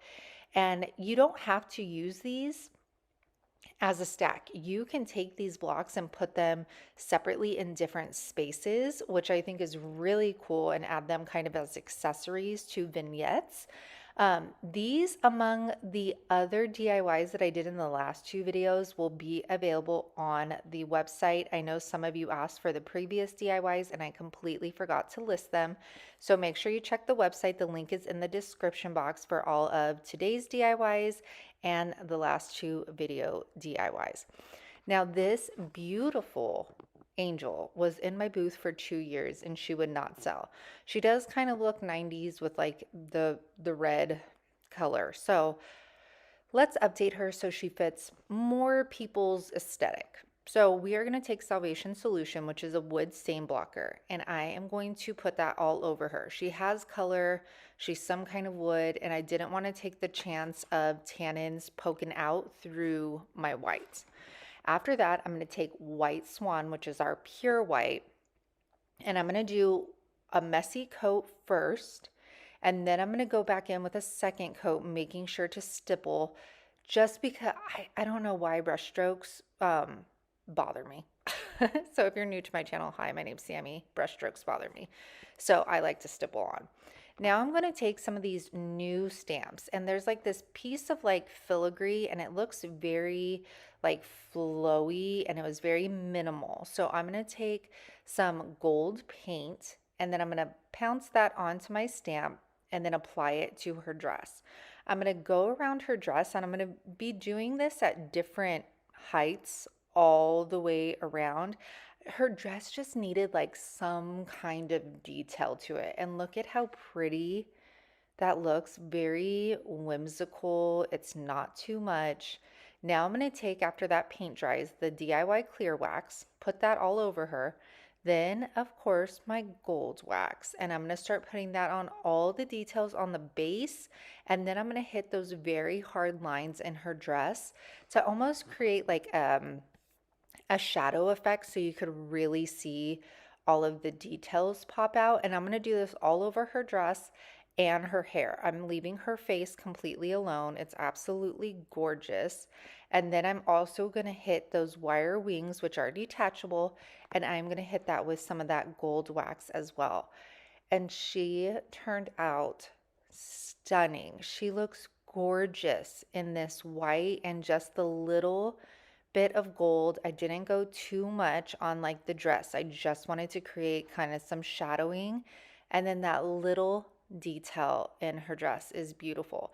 If you love this angel, please comment with the emoji with the little halo on top of its head there. But I like her and I think she's going to fit with so many people's decor now that she is this color.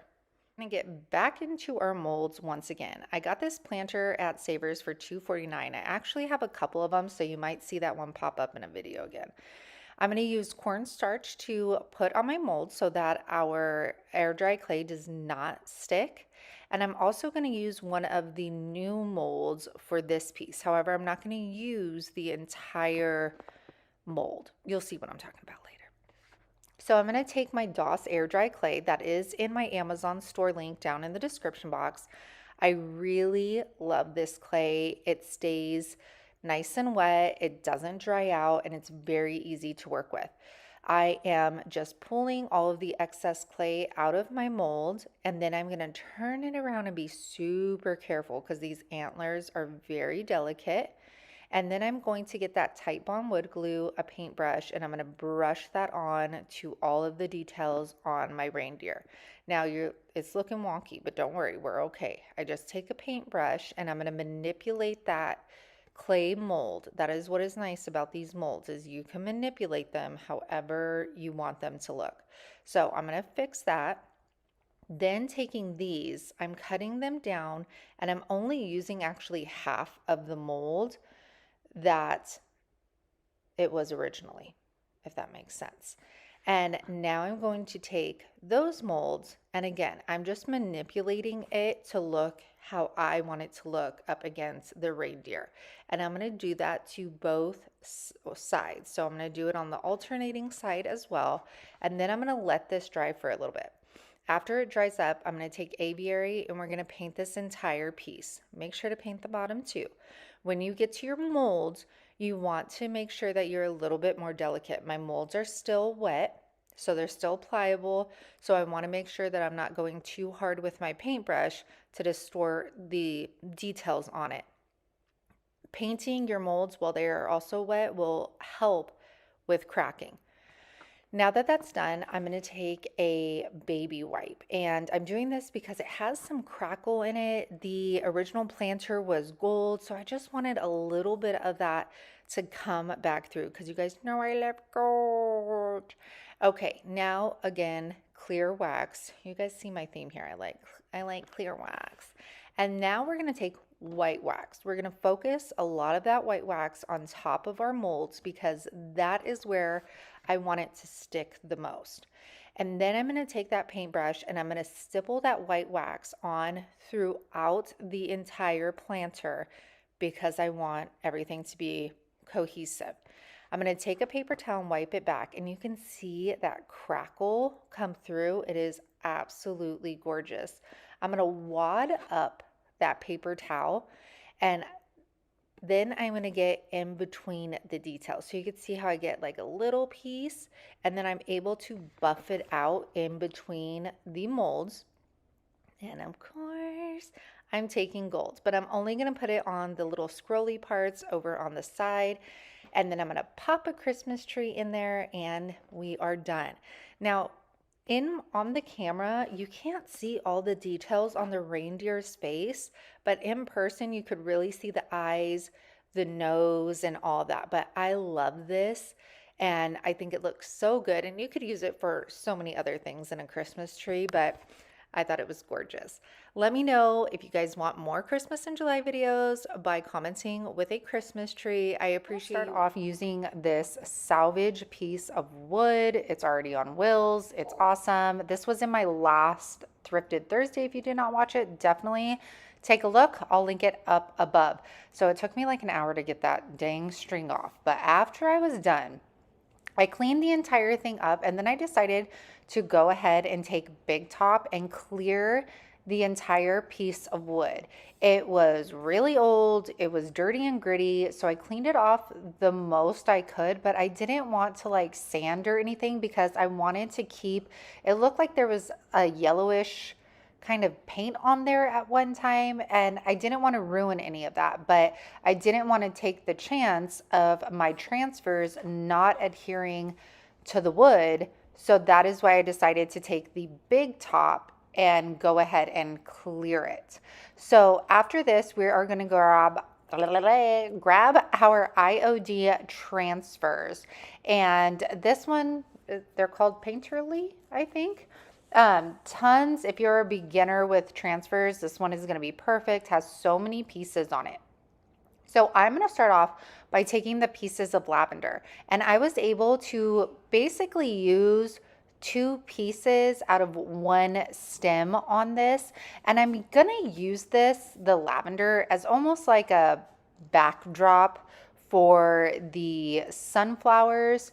And then all I'm doing is taking that transfer and I am scraping on top or pushing it down as I'm lifting the transfer sheet up. So you can see right here, it's going on effortlessly, and I'm gonna wrap that around the entire piece of wood. So I'm showing you this side because there's so many grooves in this thing, but you can see how the transfers are still catching in all of those surfaces and sticking, like I was gonna say awesomely. All right, so now I'm gonna take some of the sunflowers and I'm gonna overlap my transfer on top of some of that lavender on this side. I'm also gonna grab 2 more, and I'm gonna put one on the top, and I'm gonna go around the curve of that piece of wood. So all I'm gonna do is lay my wood on its side, and then I'm gonna bend that transfer so it doesn't break, and just keep on pushing down and peeling up on that carrier sheet. Always make sure that you burnish your transfers by rubbing that carrier sheet onto your transfer. Now I'm going to take a stem on one of them and have it look like it's coming up from the side and then like laying on the top. And you just layer that on top of each other and it looks so beautiful. This is a great fall piece that can be used all year long, but sunflowers scream fall to me. And now I'm just finishing it off by applying another coat of of Big Top. You could also use clear wax as well, but I really wanted this to be durable, so somebody could set whatever they wanted on it, like a plant, things like that. So I chose that, and this is how it turned out. I am so happy with it. My husband was convinced it was going to sit in the garage forever, but check me out. Love these transfers. They're very easy to use. The pieces of lavender, I think, add that extra detail around the sides, and those sunflowers just look water painted. They're absolutely gorgeous. Let me know what you think of this salvage wood flip for fall. I personally love it. Our next one is going to be easy peasy lemon squeezy. I am taking this thrifted frame and I absolutely love it, but we need to give it new life. So I'm taking Summer Crush, and I told y'all this is going to be one of my fall colors, so make sure you grab some of it. And I am going to give this 2 coats on each side, the front and the back, with the Summer Crush. This color, we do have Firestarter, and Firestarter is going to be your brighter orange, and then Summer Crush is like your deep orange. It's so beautiful. Right now, I'm just taking a wet paintbrush and I'm just rubbing it over that paint to get it off of my hardware. DIY paints are water soluble, so just put a little water on there. They reactivate and you can easily wipe it off. I have legit spilled paint on my wall and have gotten a wet cloth and have totally been able to wipe it up. So after that, I decided to apply Big Top because I wanted to deepen that orange color just a tad bit. So I'm going to apply that to the entire frame, the front, the back, and the sides. I'm going to let that completely dry. And then I'm going to take my finger sander and sand some of those edges. Now, this was like an MDF material, so it didn't sand down to the wood. It kind of turned yellow, but I wasn't mad about it. All right, this is where you guys are going to be like, what are you doing? I am taking printer paper and I'm taking the glass piece and tracing it out. I did not have any cardstock on hand to actually like decoupage the decoupage paper onto. So I figured, you know what? We are going to improvise. So I am taking regular printer paper. I cut it down to size, and then I'm going to do the same thing to my Roadside decoupage paper. I do carry Roadside papers on my website now. I am sold out of this one, but I did order more along with all of the other fall and Christmas papers. So hopefully that gets here soon. Once that's cut out, just like a picture, I am literally just putting the decoupage paper in there, the white piece of paper so that our decoupage paper still pops, and then sliding everything back in. And you literally would never know by looking at it that I didn't actually decoupage it to any kind of surface. So I'm going to pop that in, and that's it. I know you've probably seen this done before, but you know what? I had it in my stash. I loved it. You could even put stems. If you have a double-sided frame like this, you could put stems and turn these into pumpkins as well. But I truly love the simplicity, and I wanted the focus to be on these beautiful decoupage images and not the frame. This gorgeous piece has been in my stash for well over 2 years, and I saw it and was like, I could do something with this. So the bottom obviously is open, so I couldn't use that part for a pumpkin, but the top, I was like, we can make this work. But there's like a little pointed piece right on the top, but I'll show you how we get around that.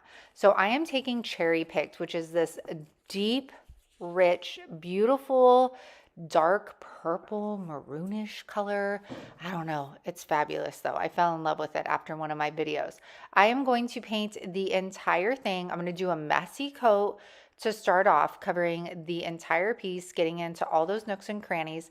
And then I'm going to come back in and I am just going to stipple on a second coat in case I missed any, like if any glass was showing. So you can see right here, once it dried, I could see that there was little pieces still peeking through. So I just stippled over those areas to cover them up. And then after I'm done, I'm gonna let this completely dry. And I'm gonna grab my big top once again, and I am going to put that over. So you can see how beautiful this color dries down. And if you like it that color, then I recommend using clear wax because your big top is going to deepen the color a little bit. So I let that completely dry, and then I take this leftover like spindle I took off of, I think they were legs or something. And what I'm gonna do, because like I said, it has that pointed top on it, I am going to drill a hole into that spindle. That way it sits on top of that little pointed feature on the top of this. What is this called? Like a light fixture? It's for lights. I know that. I don't know what it's called, you guys. We're just calling it a pumpkin. All right. So now I'm going to get that spindle and I am going to paint it in layered chocolate, but it was a little too dark for me. So I ended up getting faded burlap and just dry brushing over that while it was still a little wet. And that lightened it up perfectly for my liking. After that was done, you guys, so I tried wood glue, I tried Gorilla Glue, but I had drilled down into that spindle so far that the little pointed glass piece wasn't touching anything. So I had to end up going back in and filling it with, you could see, I'm like, nope, it's not touching anything. So I grabbed my glue gun. Well, first you could see, I grabbed the Gorilla Glue thinking that was gonna work. And I was like, no. So I had to end up filling it with a bunch of hot glue, okay? All right, so now I'm taking these wired berries. I get these from Dollar Tree. And then I just twisted them around a marker. And now I'm going to put it around the stem and glue them to the stem. So not the glass piece, but the wood piece. And that adheres perfectly. I put one on the other side. You guys, we can make pumpkins out of anything, let me tell you. I'm also going to add some of these leaves. I thought that they looked viney. Obviously, they don't look exactly like pumpkin leaves, but does this look exactly like a pumpkin? No. So I am going with whatever I'm vibing. So I hot glue that to the side as well. Then I'm like, okay, I have to cover all of this stuff up, that I put around the stem. So I grabbed this, I'm going to call it netted ribbon from Dollar Tree. I don't know what it's called. Comment down below if you know what it's called. I'm going to go ahead and tie that. Well, I'm going to adhere it to the stem with some hot glue. Then I'm going to tie it up and then I'm going to place a knot in here. I'm going to cut the excess of this ribbon off and I'm just going to crisscross it and tie it off with some twine. I also cut the ends off just so it's a little bit shorter, and we are going to hot glue that right to the front.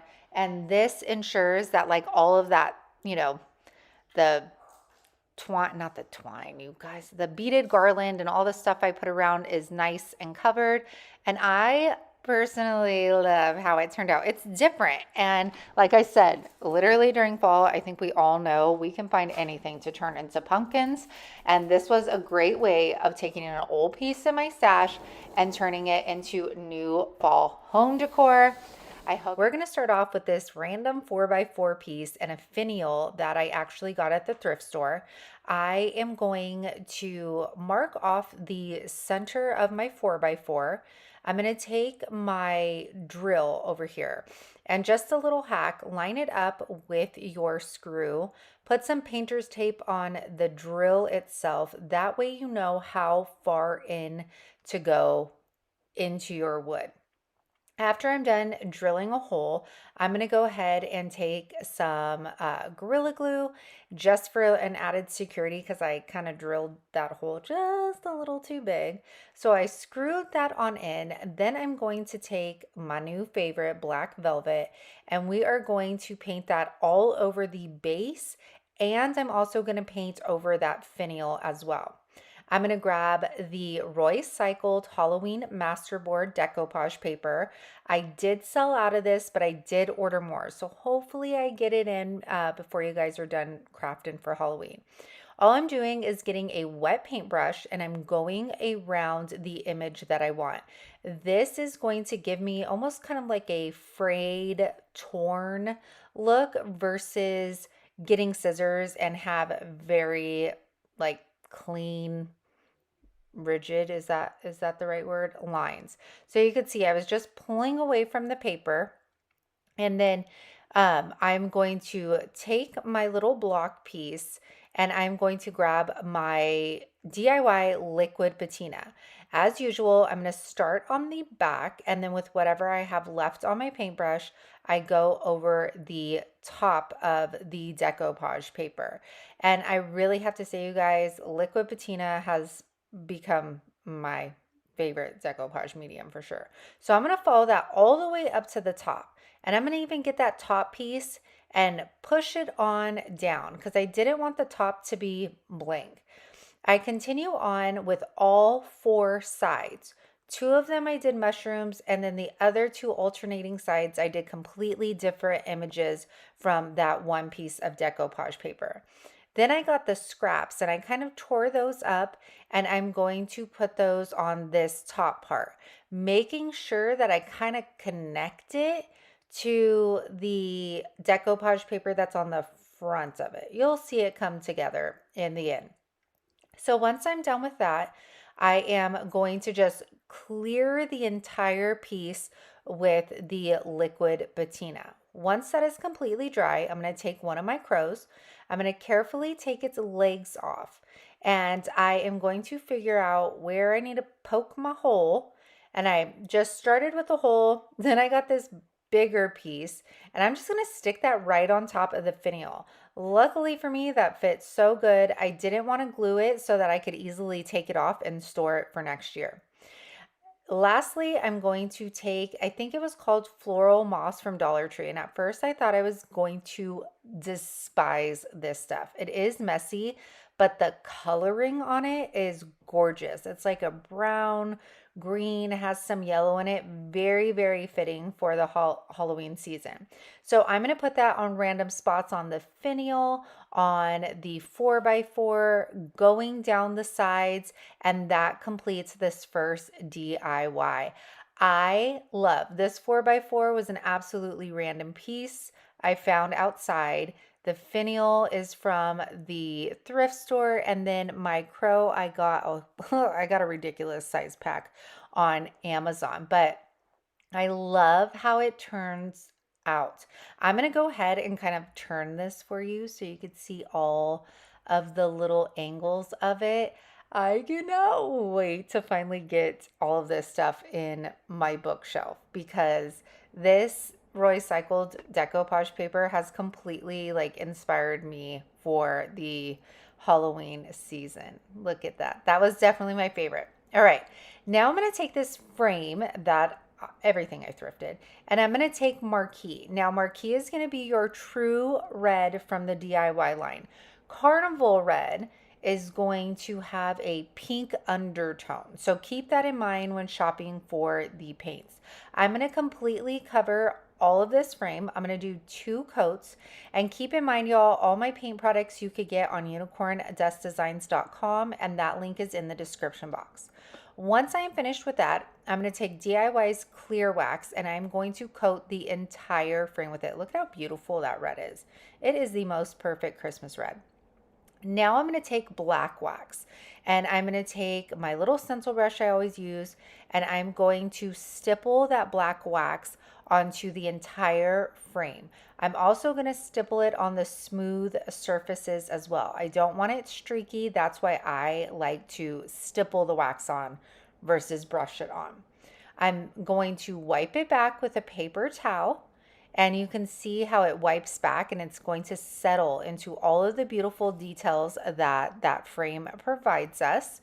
And of course, it wouldn't be one of my videos if I did not bust out the gold wax. Yes, hey, you know I gotta put that on the detail, you guys. It's like my favorite. So I just get my finger I feel like when I use my finger, I have a lot more control over the gold wax versus putting it on a paintbrush. But to each their own for sure. This is just my method of using it. And then I got this image off of Google. You guys, I did not save it. I randomly saved it to my phone and then I printed it out on brown cardstock.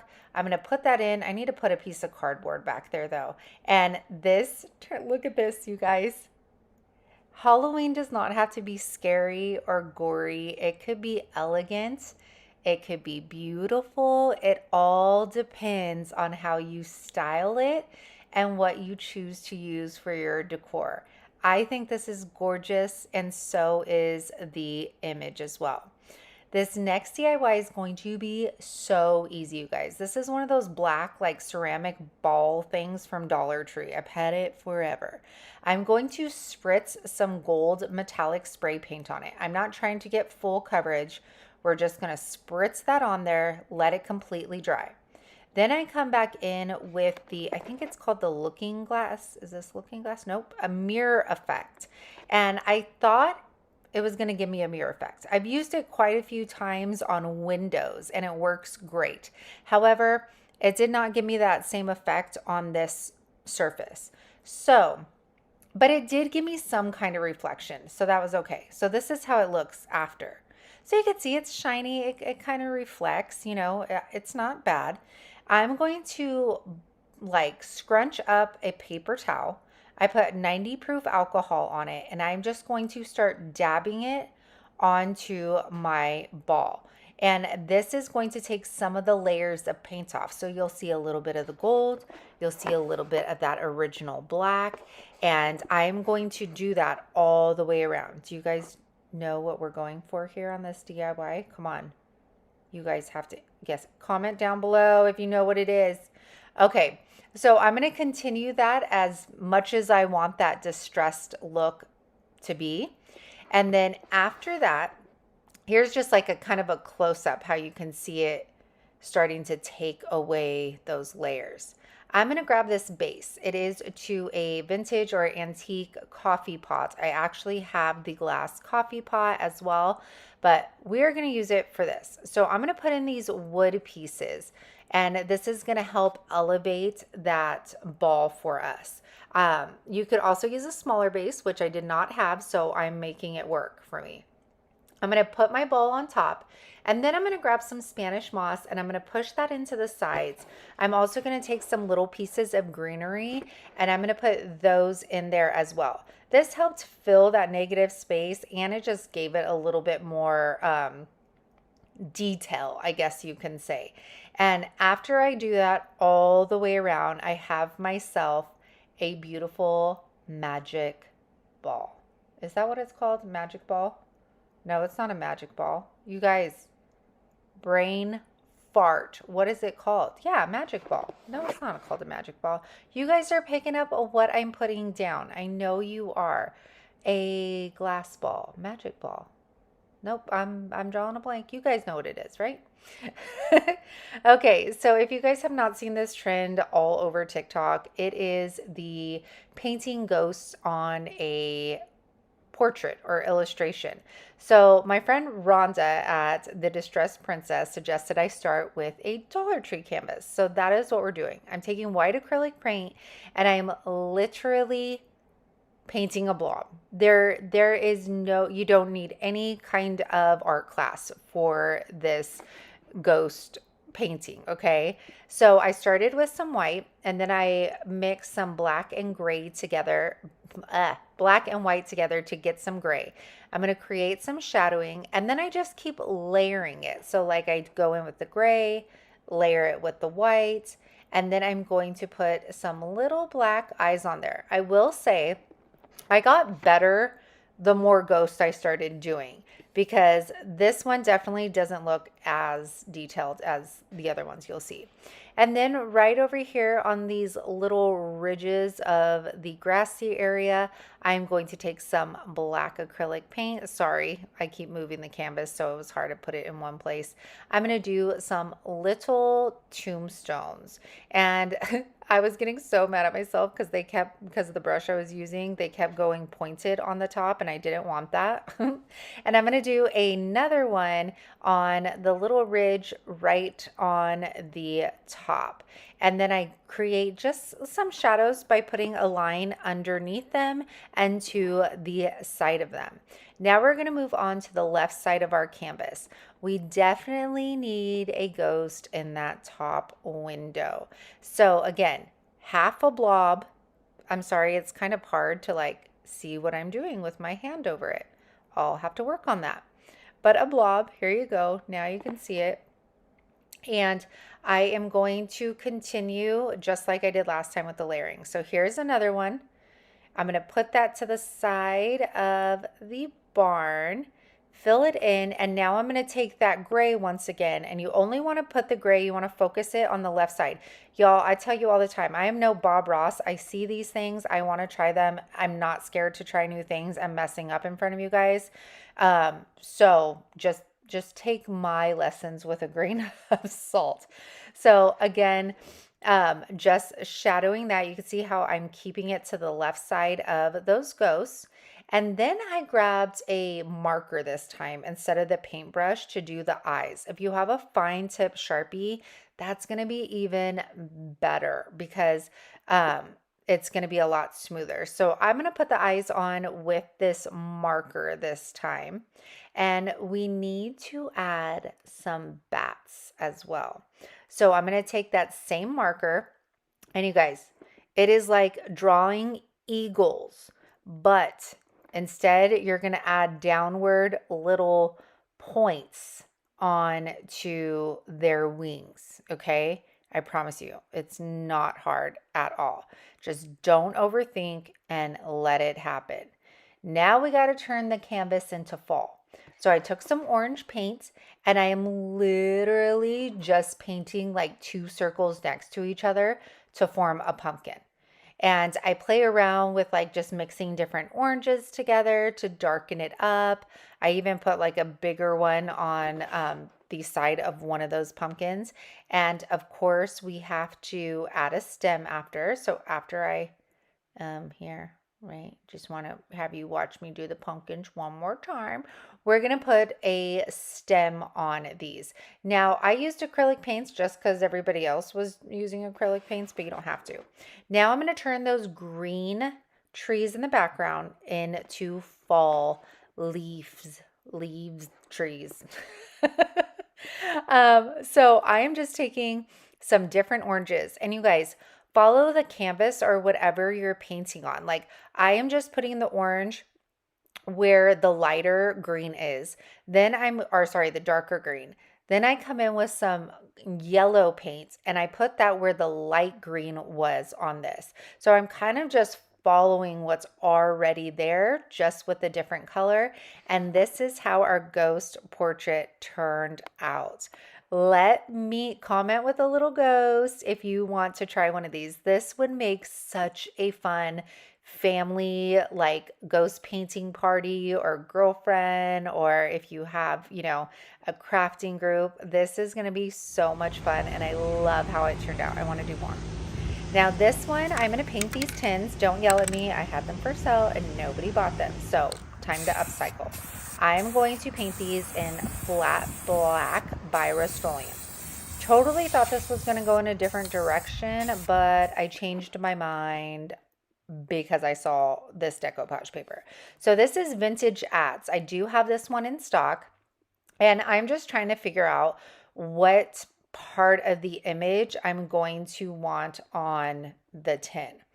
Once I find which side I want to use, I get smart, and instead of wrapping the paper around, I use a measuring tape and I go around my tin, measure it off, and I'm going to mark that on my decoupage paper. Then I figure out the height, Mark that on the decoupage paper. I think you guys are picking up what I'm putting down, and then I cut it out. I'm going to start at the seam of this tin can, which is kind of like on the side. I'm going to grab my decoupage medium once again, the crystal clear liquid patina, and we're going to start right here. And again, like I said before, always starting at the base, whatever remaining product I have on my brush, that is what I smooth my surface with.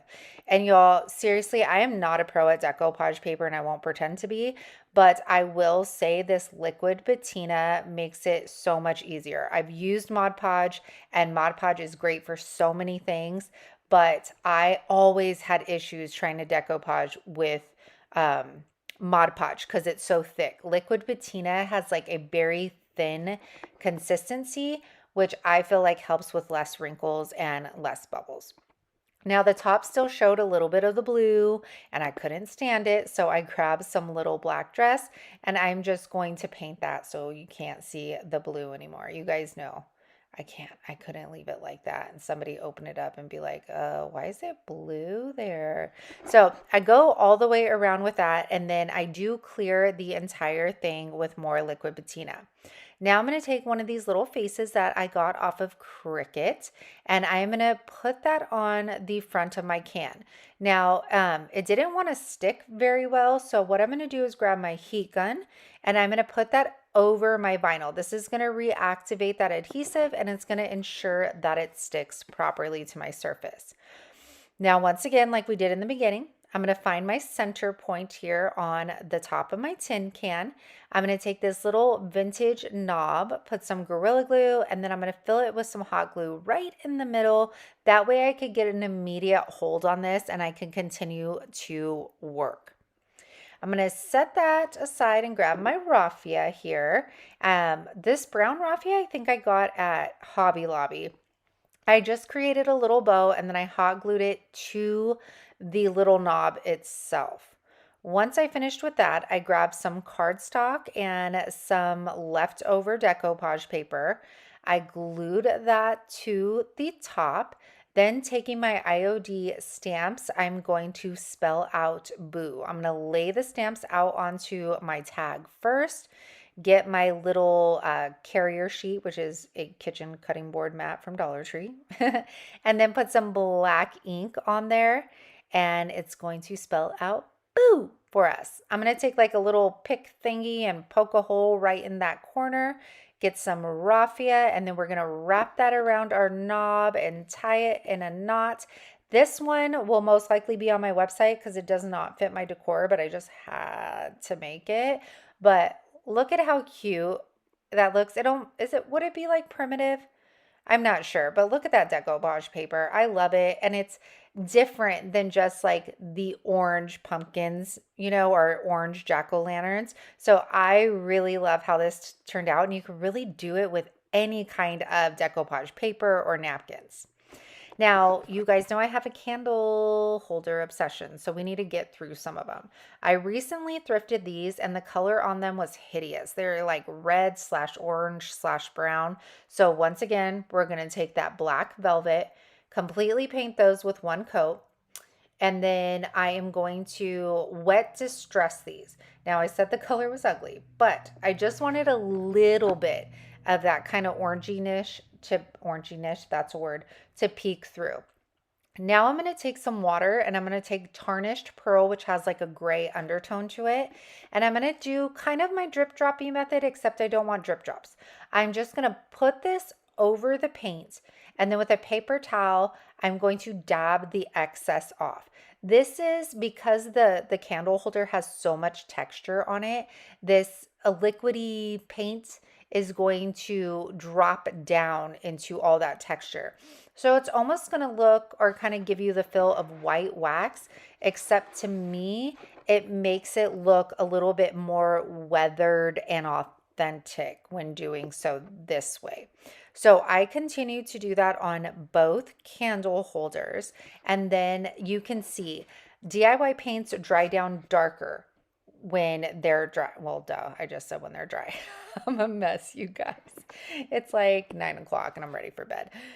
We cleared those with some clear DIY wax, and this is how they turned out. So see how like the white, the tarnished pearl, it makes it look more like weathered instead of waxed and nice, if that makes sense. And you could see some of the orange peeking through. So totally digging these. I think they turned out really good.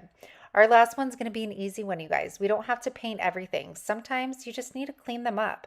So I'm taking this dollar urn that I got at a garage sale, and I cleaned it up and it still looked that dingy. So I'm taking black wax and I'm going to coat the entire urn with this wax. I'm then going to just take a paper towel and I'm going to wipe. See how like what a difference the black wax versus how it looks. And then I'm just going to take a paper towel and I'm going to wipe all of the excess off. So I'm kind of like rubbing that wax in. It's going to brighten up this urn. And then I'm going to try to find a round surface to put on top of this, because the magic happens when you add all of the goodies. And here you go. Thank you guys so much for spending your time with me. I really hope that these Halloween decor pieces inspired you. I know it's not for everybody, so I appreciate y'all watching either way. And I know y'all have been waiting, and here it is, a wood round. So this is an 18-inch wood round. It is 1 inch thick, and I get mine from Home Depot.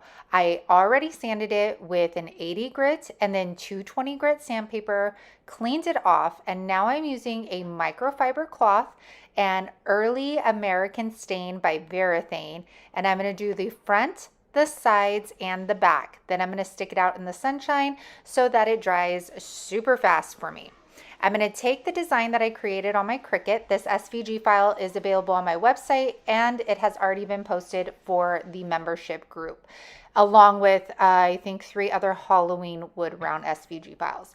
So I'm going to peel this back. Y'all, I haven't used my Cricut in so long that it was so off. It was cutting through the paper, then it wasn't cutting at all. Oh my goodness, it was a mess. But after I peel my paper off, I am going to put this on the bottom half of my wood round. Now, I made this SVG file a little bigger than the wood round so I can make sure I had full coverage. My main objective was to get that center triangle all the way onto the wood round. So once I get it where I want, I'm going to go ahead and rub that down.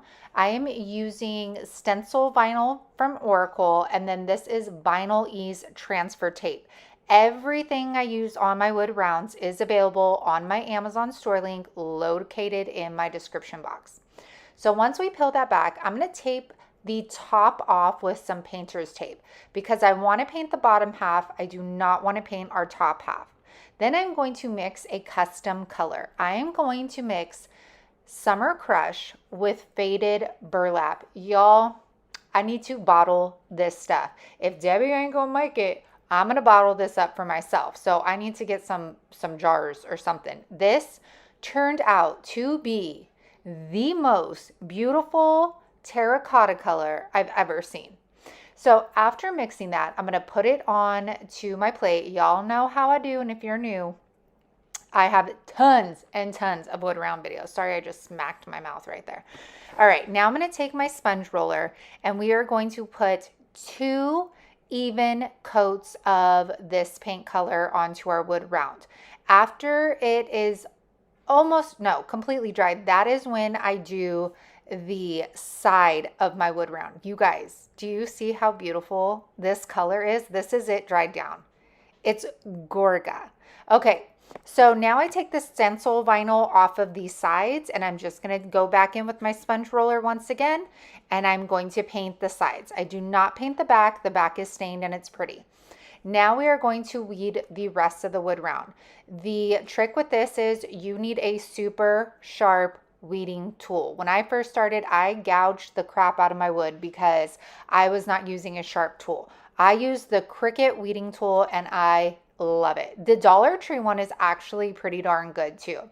So once we are done with that, I'm going to remove my painter's tape and I'm going to take the Hey Y'all stencil and put it on the top. In the SVG file, I also put Hello Fall in case you wanted to go that route with it. Once I lay it down, you guys, I was like, I'm not wasting that terracotta paint. So I grabbed like an ugly picture that I've painted twice and then this bunny and I covered them. I was not gonna waste it. All right. So now because I was lazy and I didn't want to get another sponge roller out and another plate out, I just ended up stenciling the crinoline on. Crinoline is a beautiful ivory color, but it doesn't have a yellow undertone, which is why I like it. It almost reminds me of like chiffon by Rust-Oleum. It is perfection. After that dries, we are going to peel that off. And do you guys see that wood round? No bleeds whatsoever. Yes, it is absolute. I love this wood round so much. Okay, so once I'm done with this, and you can see when you weed it with the clay-based paint, there are no like flakes that come off. Now we're going to seal our wood round. I am using water-based spar urethane. This is Varathane. It is, again, in my Amazon store link, or you could get it at hardware stores. You want to use spar urethane because it protects against the elements. So it's going to protect against humidity, UV rays, and all of that good stuff. I do 2 coats on the front. No, 2 coats on the back, 2 coats in the front. If your wood round is going to be directly in elements, meaning you don't have an overhang on your porch, then make sure you do a 3rd coat of this on the front. Also, make sure you get the sides of your wood rounds. If any drips on the side and you leave it to dry, there are going to be cloudy little drip balls hanging from there, and we don't want drip balls. All right, so once this is all dried, we are going to add some accessories. I am going to triple knot this twine. I'm going to flip my wood round over and I am going to line it up with that bottom design. You picking up what I'm putting down?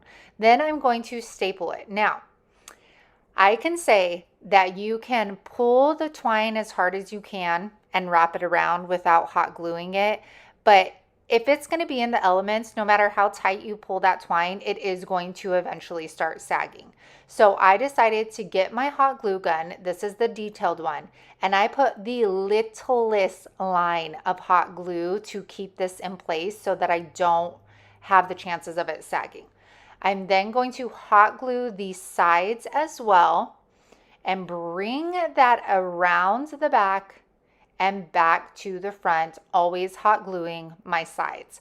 I'm going to do this about, I think, 4 times. I do it up until it gets to the bottom of my Y, and then I am going to triple knot again and finish it off with the staple gun so it does not go anywhere. I also staple in the middle just for added security.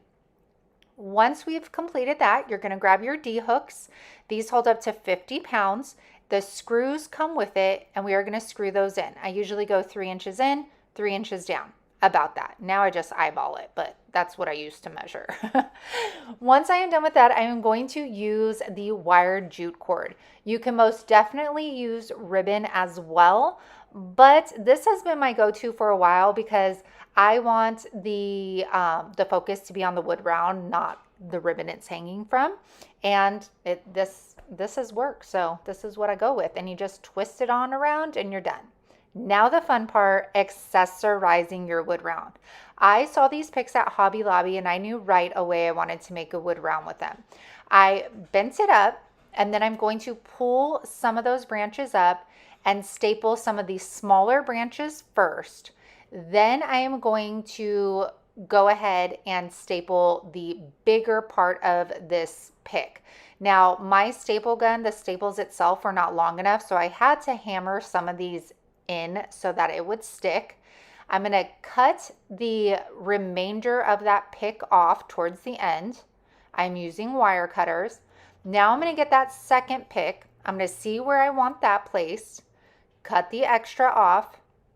I'm going to lay that back on my wood round, and once again, I'm going to staple some of those smaller little branches first, and then I do the larger pick. Now my bow. I wrapped my bow up 2 times, so it's going to give me 2 loops.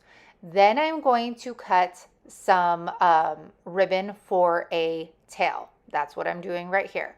I go ahead and dovetail those. I do have a ribbon video that I do in real time. I will try and remember to link that in the description box. I'm also going to cut a third piece, and this is going to be our little cylinder, and this is going to go on the top. Now we are going to take all of these pieces that we have, and we are going to stack them on top of each other. I lied. We're going to fold the main ribbon in half, cut some notches in it. Now we're going to stack it all up on top of each other. I'm going to get a zip tie. You could get zip ties at Dollar Tree. Turn that bow on a round, and then I'm going to close it. Now, don't close it all the way yet. Fluff your bow out. Make sure it's centered, it's not all wonky, and then once you have gotten the perfect bow, that is when you tighten your zip tie. Now we are going to get that staple gun once again, and I staple on the tails of my bow, and then I'm going to staple on the top loops of my bow. I have the picks underneath the middle, so I cannot staple right there. And y'all, this wood round is gorgeous. John's like, so how much are you listing that one for? And he goes, never mind. I already know it's going on our front door. And I was like, I think so. I mean, everything about this, the color combo is absolutely beautiful. I don't even think this has to be specifically for fall, which is great. Love the fabric ribbon and the picks. It's my favorite. I say that all the time, but like this one is amazing, and it was inspired by my sister-in-law, Shanda. Next two DIYs are going to be very easy. I am taking this free frame that I found on the side of the road. I'm going to take the flowers off, and then it had like a wired hanger on the back. All I'm going to do is loosen that up so I could bring the wire up so it's not visible from the front anymore. I'm going to take, you guessed it, Summer Crush, and I'm going to go around the frame. I'm just doing a messy coat because I still want some of that gold peeking out through the Summer Crush color. After that completely dries, I'm going to top it off with some Big Top, which is our hard clear coat. And you could also use clear wax as well, dark wax. This frame had some detail in it, so either way, it would look gorgeous. After it completely dries, I'm going to take the white wax from DIY. And if y'all have not tried these waxes, seriously, they are so buttery smooth. I'm going to wipe that wax back with a paper towel. And when you use Big Top, your wax is going to wipe back a lot easier than when you do wax. So it's all in the details. It's perfection. Now I'm going to take more picks. These are from Hobby Lobby as well. And you guys, when they're 50 to 40 off, these picks were like $3 each, I think. And look at how full they are. So taking one of the wires from one of those flowers, because it was thicker, I used that to twist up my main pick. I took off the pumpkin from the other one because it was just too much. I'm going to find my placement for the second pick, kind of trying to hide the tail of the pick underneath. But before I do that, I'm going to take one more wire and get some of these smaller little branches on that pick, and I'm going to pull it really hard and then twist it so it is nice and tight. Now we're going to get that other pick, and I am going to kind of tuck it up underneath that pumpkin and its leaves.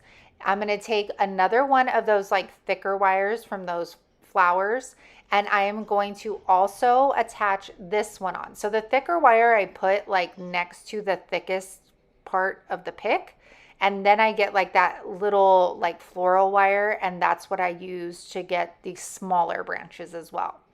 Once I have that where I want, I cut the excess of like the tail of the pick off, and then I feel like it's missing something on the bottom of that pumpkin. See like that gap? So I just took some thin burlap ribbon, tied it in a super basic bow, and then hot glued it on. And nothing was hot glued to the frame itself. So if somebody wanted to redo this next fall, they totally could.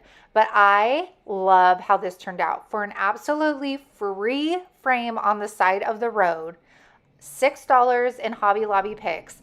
This turned out pretty darn good. And I've seen these on Pinterest as door hangers, not only like inside home decor. So leave me a pumpkin down below if you like this one and you're going to try it with an old frame that you have in your home. Look at how cute that is.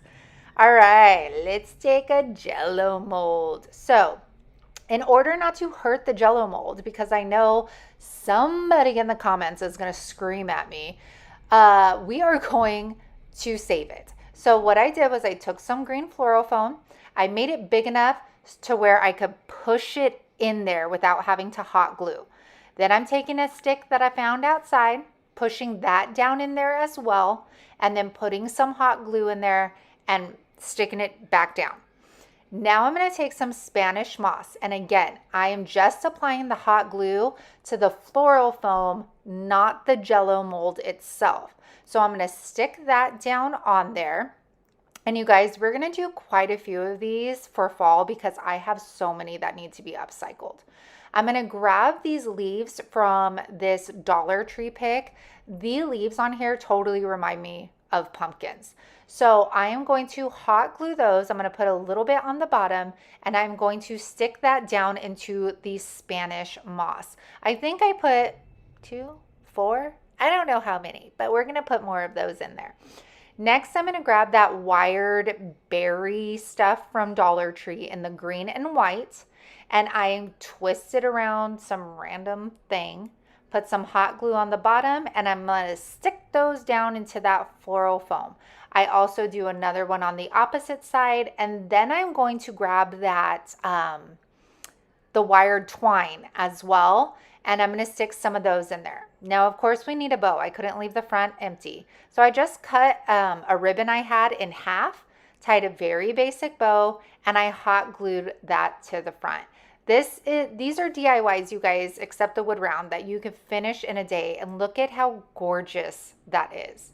And y'all, that salvage wood is on my website available for purchase, so go hit that up. But the color of this Jello mold is so beautiful. I love how it came out. And like I said, we're going to do more of these because I have tons of them and tons of different ideas on what to do with them. We are going to start off with this cheese board cloche/cloche thing. I am going to take some Salvation solution, and since this was old, oily, all that good stuff, I always want to make sure that I put that Salvation solution on there or a shellac so that none of those tannins and oils come through on my paint. So once that's thoroughly dry, I am going to paint this with crinoline. I am going to be using the Candy Cane Cottage transfers from IOD, and I thought that the crinoline was more of like a soft vintage color versus a pure white. So I'm going to do 2 coats of crinoline on here. Then I'm going to take these beautiful stamps that IOD sent me. Thank you so much. And I am going to get one of the bigger floral transfers. I'm going to lay that on top of the tray or platter. And I did not use any kind of top coat over my paint. I just did paint, dried it, and now we are putting the transfer over the top. You're going to take the scraper tool it comes with, push down as you pull up on that carrier sheet. Make sure to burnish this by rubbing that transfer with your carrier sheet, which I did not show. And then we are just going to clear coat this with Big Top. Big Top is a water-based product and it is food safe. So it fits this perfectly. So after you're done with that, just let it dry, clean your glass, and you are good to go. This turned out so pretty. And you guys, I mean, sometimes these are easy to find at the thrift store, sometimes. And what an easy way of upcycling it and giving it new life. This transfer almost gives me like boho Christmas vibes with those feathers in the background. But yeah, these details, and this could go for, I feel like, any time of year, not just Christmas. They are so gorgeous. This next one is one of my hot mess DIYs. I needed to clean it off, and then I decided, you know what, I need to sand all this lettering off because I do not want to put a million coats of my paint on here. So I sand off all of that, cut off the ribbon because it was absolutely disgusting. And I'm going to take Marquee by DIY Paints. I always remind you guys, Marquee is going to be your true red. Carnival red has a little bit of a pink undertone. So I am going to do 2 coats of the Marquee. I am trying not to paint the sides because I want to keep the sides and the back the white color that it came in. After this completely dries, I do 2 coats of this, by the way. Did I already say that? I am going to wipe the sides. Y'all, DIY paint is water soluble, so I just take a baby wipe and wipe those edges, and they clean up so well. I love that you can just like wipe away the paint and it's easy cleanup. After that, this is where I messed up, okay? I took that Salvation solution again, thinking that it was Big Top, and I put that over the red. Now, this isn't meant to go over the paint, it's supposed to go under. And it made the paint very streaky, I guess you'll say. And I let it dry. You could see it. You guys see it? How streaky that is? It looked horrible. So I end up letting it dry. Then I go over it with Big Top thinking that's going to work or change anything. It didn't. So I let it dry and then I take my transfer. Now, you guys, I'm learning as we go here, okay? So I am learning that with the more pigmented colors, like red, transfers right after you're done painting it, if you do not let them dry for at least a few hours, the transfers don't stick to them. Now, I could take a white or a light color of DIY paints, paint my surface, dry it, put a transfer on, never have any issues. But when I use these highly pigmented colors like red, I always have issues if I do not allow it to dry properly. So I had the issue with this transfer. So I'm pushing down, lifting the carrier sheet, but some of the pieces do not want to stick. So I had to go very slow, really take my time so that I could get all of that transfer on the board. Now, after this, I'm like, this just does not look right. Like the paint's streaky, the transfer, there's a couple spots that it did not want to stick. So I decide I'm going to take it out and I'm going to distress the whole thing and make it look worn and weathered. Okay, no, I don't. I lied. First, I tried to put Big Top on it, and then again, that made it worse. You guys, this was a mess. You could tell it was a mess because I can't even explain how many dang steps I took on this dang thing. Okay, now you can see I distressed it here. Okay, I took it outside, took my sander to it, and because there was so many layers on here, you guys, it actually made the red paint look like it had been outside, like hanging on a door, and like the paint was starting to peel, basically. So I was kind of digging it. I ended up clearing it with clear wax since I had taken my sander to it. And then I got my dark wax and I rubbed that on all the edges just to, give it some dimension. I'm going to take this ribbon. If you guys didn't know, you can pull out your wire on your ribbon if you do not want it in there. Just pull it right out, right there, just like I did. I learned that from one of you guys, actually, so thank you so much. And I'm going to tie a knot on it, and we are done. You guys have to let me know. Did I completely ruin this? Or do you think, are you vibing? Are you enjoying this? See, you could see like the different layers that came off. You could see on the little hot cocoa cup, like it just looks like an old ad. You know what I'm saying? Like, I like it. Maybe the gingerbread cup helps. I don't know. You guys tell me what you think in the comments. All right, now, oh my gosh, you guys, these Santa Clauses. I'm gonna take this. What do you guys call these? I forget. I'm drawing a blank. You guys know I have brain farts. The cheese container. Okay. Nobody bought it on my website. I was kind of sad. I loved the advertising on there. Anywho, I cleaned all of that up, and then I took the Santa that has like the flat bottom, like he's peeking up, and I knew right away that this Santa was going to look beautiful on this brown glaze piece of pottery. So, you guys, I will beware. If you use transfers on glass, you better be ready to commit because these transfers cling to glass right away. Once it like sticks to it, you're not moving it. Okay. So you just be prepared there. I didn't even have to use a scraper tool. I just used my finger, came right off.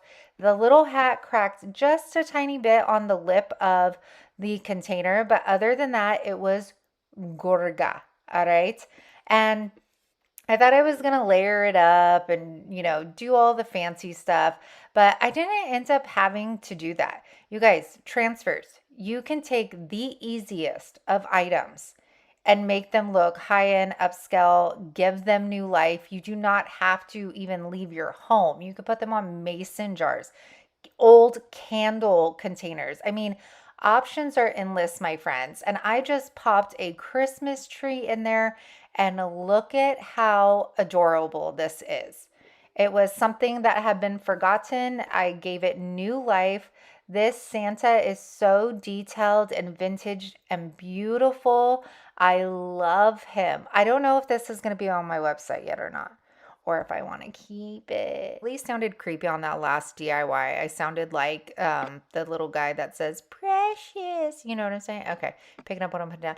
I am taking these little wood bowls, and unfortunately I couldn't sell them. They had some kind of residue on them, so I sanded that off. Then I'm going to take these beautiful florals. You actually get 8 of them, which is awesome. And first, we are going to coat them in Salvation solution. Again, I didn't know what these were used for, and anytime I'm working with wood, I usually will put this Salvation solution or shellac on them because it never fails that when I put paint on, the oils come through. So I let that dry. Then again, I'm going in with marquee and crinoline. You could see a color theme going on here today. And we are going to give, I can't remember if I give these 2 coats or 1 coat. Anyways, you're going to give each one of them a coat. I know for sure the crinoline you are going to have to put on twice. Once that's completely dry, like I said, we're going to get these mini transfers. And I have to admit, you guys, I actually attempted this right after I painted and dried it, and the transfer would not stick. And I totally thought this was going to be a mess up DIY, but I tried it again once I allowed it to dry longer, and the transfer worked like a charm as it usually does. I just had to take what little fingernail I had, rub it down, and voila. So stinking cute, you guys. And I'm just going to burnish that in there. I'm going to rub the carrier sheet on my transfer. I'm going to take Big Top, not Salvation solution, and I am going to clear these and make sure that my transfers are sealed in.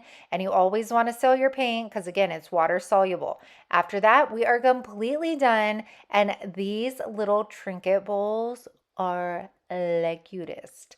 I love the little pops of color, that soft pink, especially against the crinoline color. It just pops. And you guys hear me always say it, but the details in these transfers just blow my mind. And again, these do not have to just be for Christmas. I would put these out all year round. So these next ones, super easy peasy. I got these at Dollar Tree. They're, what are they, like ceramic? Glass, I don't know, they're breakable, okay? And I'm just gonna take these stickers off of the back of them, and these babies look so high end. I love them. Can't tell you if I got them recently because you guys know I have a hoard going on. So I'm going to take some of these transfers, and at first I thought I was going to layer with all different transfers. I decided against it. I'm going to take this vintage Santa for the tag, and again, once you stick it, it ain't coming off. And then I'm going to burnish it, And then for the round one, sisters, IOD sisters, can you please make a big version of this? If you guys watch my videos, a big version of this tree for next year. Oh my gosh. I would have put this thing on everything. This tree is stunning. I'm going to take that twine off because I end up putting a different piece of twine on it later. And then I'm just picking out the green that I want to paint these resin pieces in. So for the Santa one, I'm going to use gypsy green. And then for the Christmas tree, I'm going to use aviary. You'll see. I'm not going to make you watch me paint all of this. Now I'm going to take this little jewel piece. This is for our Christmas tree, and I paint it red, and then I get some wax and do the outside in gold because the tree has some like white gold in there. And now to accessorize our ornaments, we are going to glue our pieces on. Now, Titebond, you might think it's just a wood glue, but it's not. It actually adheres to many surfaces, including glass. So I'm going to take my Titebond wood glue, or all-purpose glue, I'll say, and I'm just going to brush that on the back of these resin pieces, and that is how we're going to accessorize them. And it just gives it a little bit more dimension. It just makes it look a little bit more bougier, you know. I love it. Just let them set up. They dry so fast, and look at how cute they turned out. Again, a very simple idea, but we just jazzed it up and took it up a notch by adding just those little tiny pieces to them. And it just makes it a little bit more special. You guys, look at that tree. Oh, my heart. Oh, my heart. How beautiful these are. Oh, I hope that one you liked, you guys. All right. This last one, so you guys, I thought I was like getting off easy, and I was like, I'm going to take this red tray. We're going to put a transfer on it. We're going to call it a day. Easy peasy, right? But you guys know me, and there were scratches on the top, and I couldn't hang. I sat there and I was like, I could cover it up with the transfer. I could make this work, but I couldn't. In the end, I couldn't. So here I am painting it with marquee, of course. Nothing's ever easy, you guys. You know, it always has to be one extra step.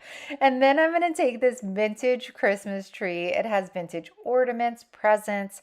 So beautiful. And you guys, they sell, this one is actually like one I thrifted. It was like a Target dollar spot tray. So these are very accessible, even at places like Target. Walmart even has a dollar spot place now. So definitely be on the lookout. And it's a very simple way of just changing the look of a plain riser. After I'm done, I do my burnishing, and then I'm going to clear it. As you can see, red paint or highly pigmented colors, even like black, it will transfer. So make sure you just use a separate brush for that. And this is it, you guys. Look at how beautiful that transfer is. It definitely pops against the red. I hope you guys got inspired by this video. There are so many new goodies that have come out by Iron Orchid Designs, and you guys look out because hopefully I'll be selling it soon. Unfortunately, the Christmas line has sold out, so I probably will not be getting the Christmas line. So buy from whoever you need to. Nothing.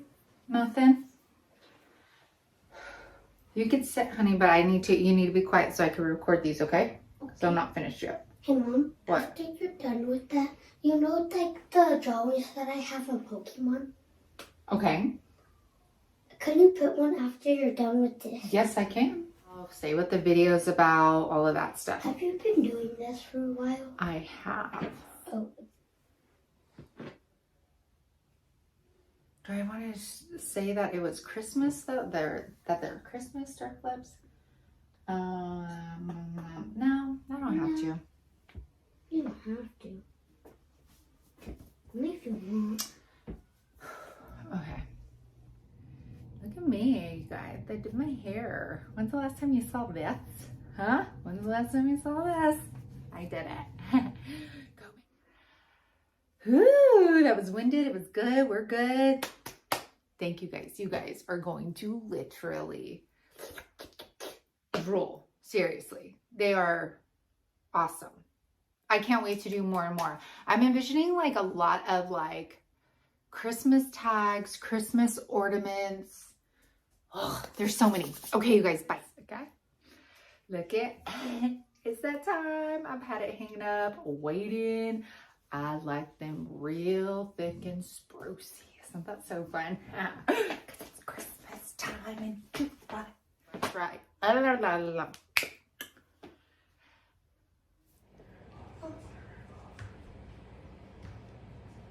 Yeah, girl. No,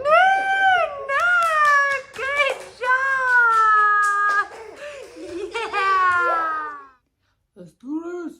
Killing me, killing me, killing me, killing me, killing me softly, killing me softly.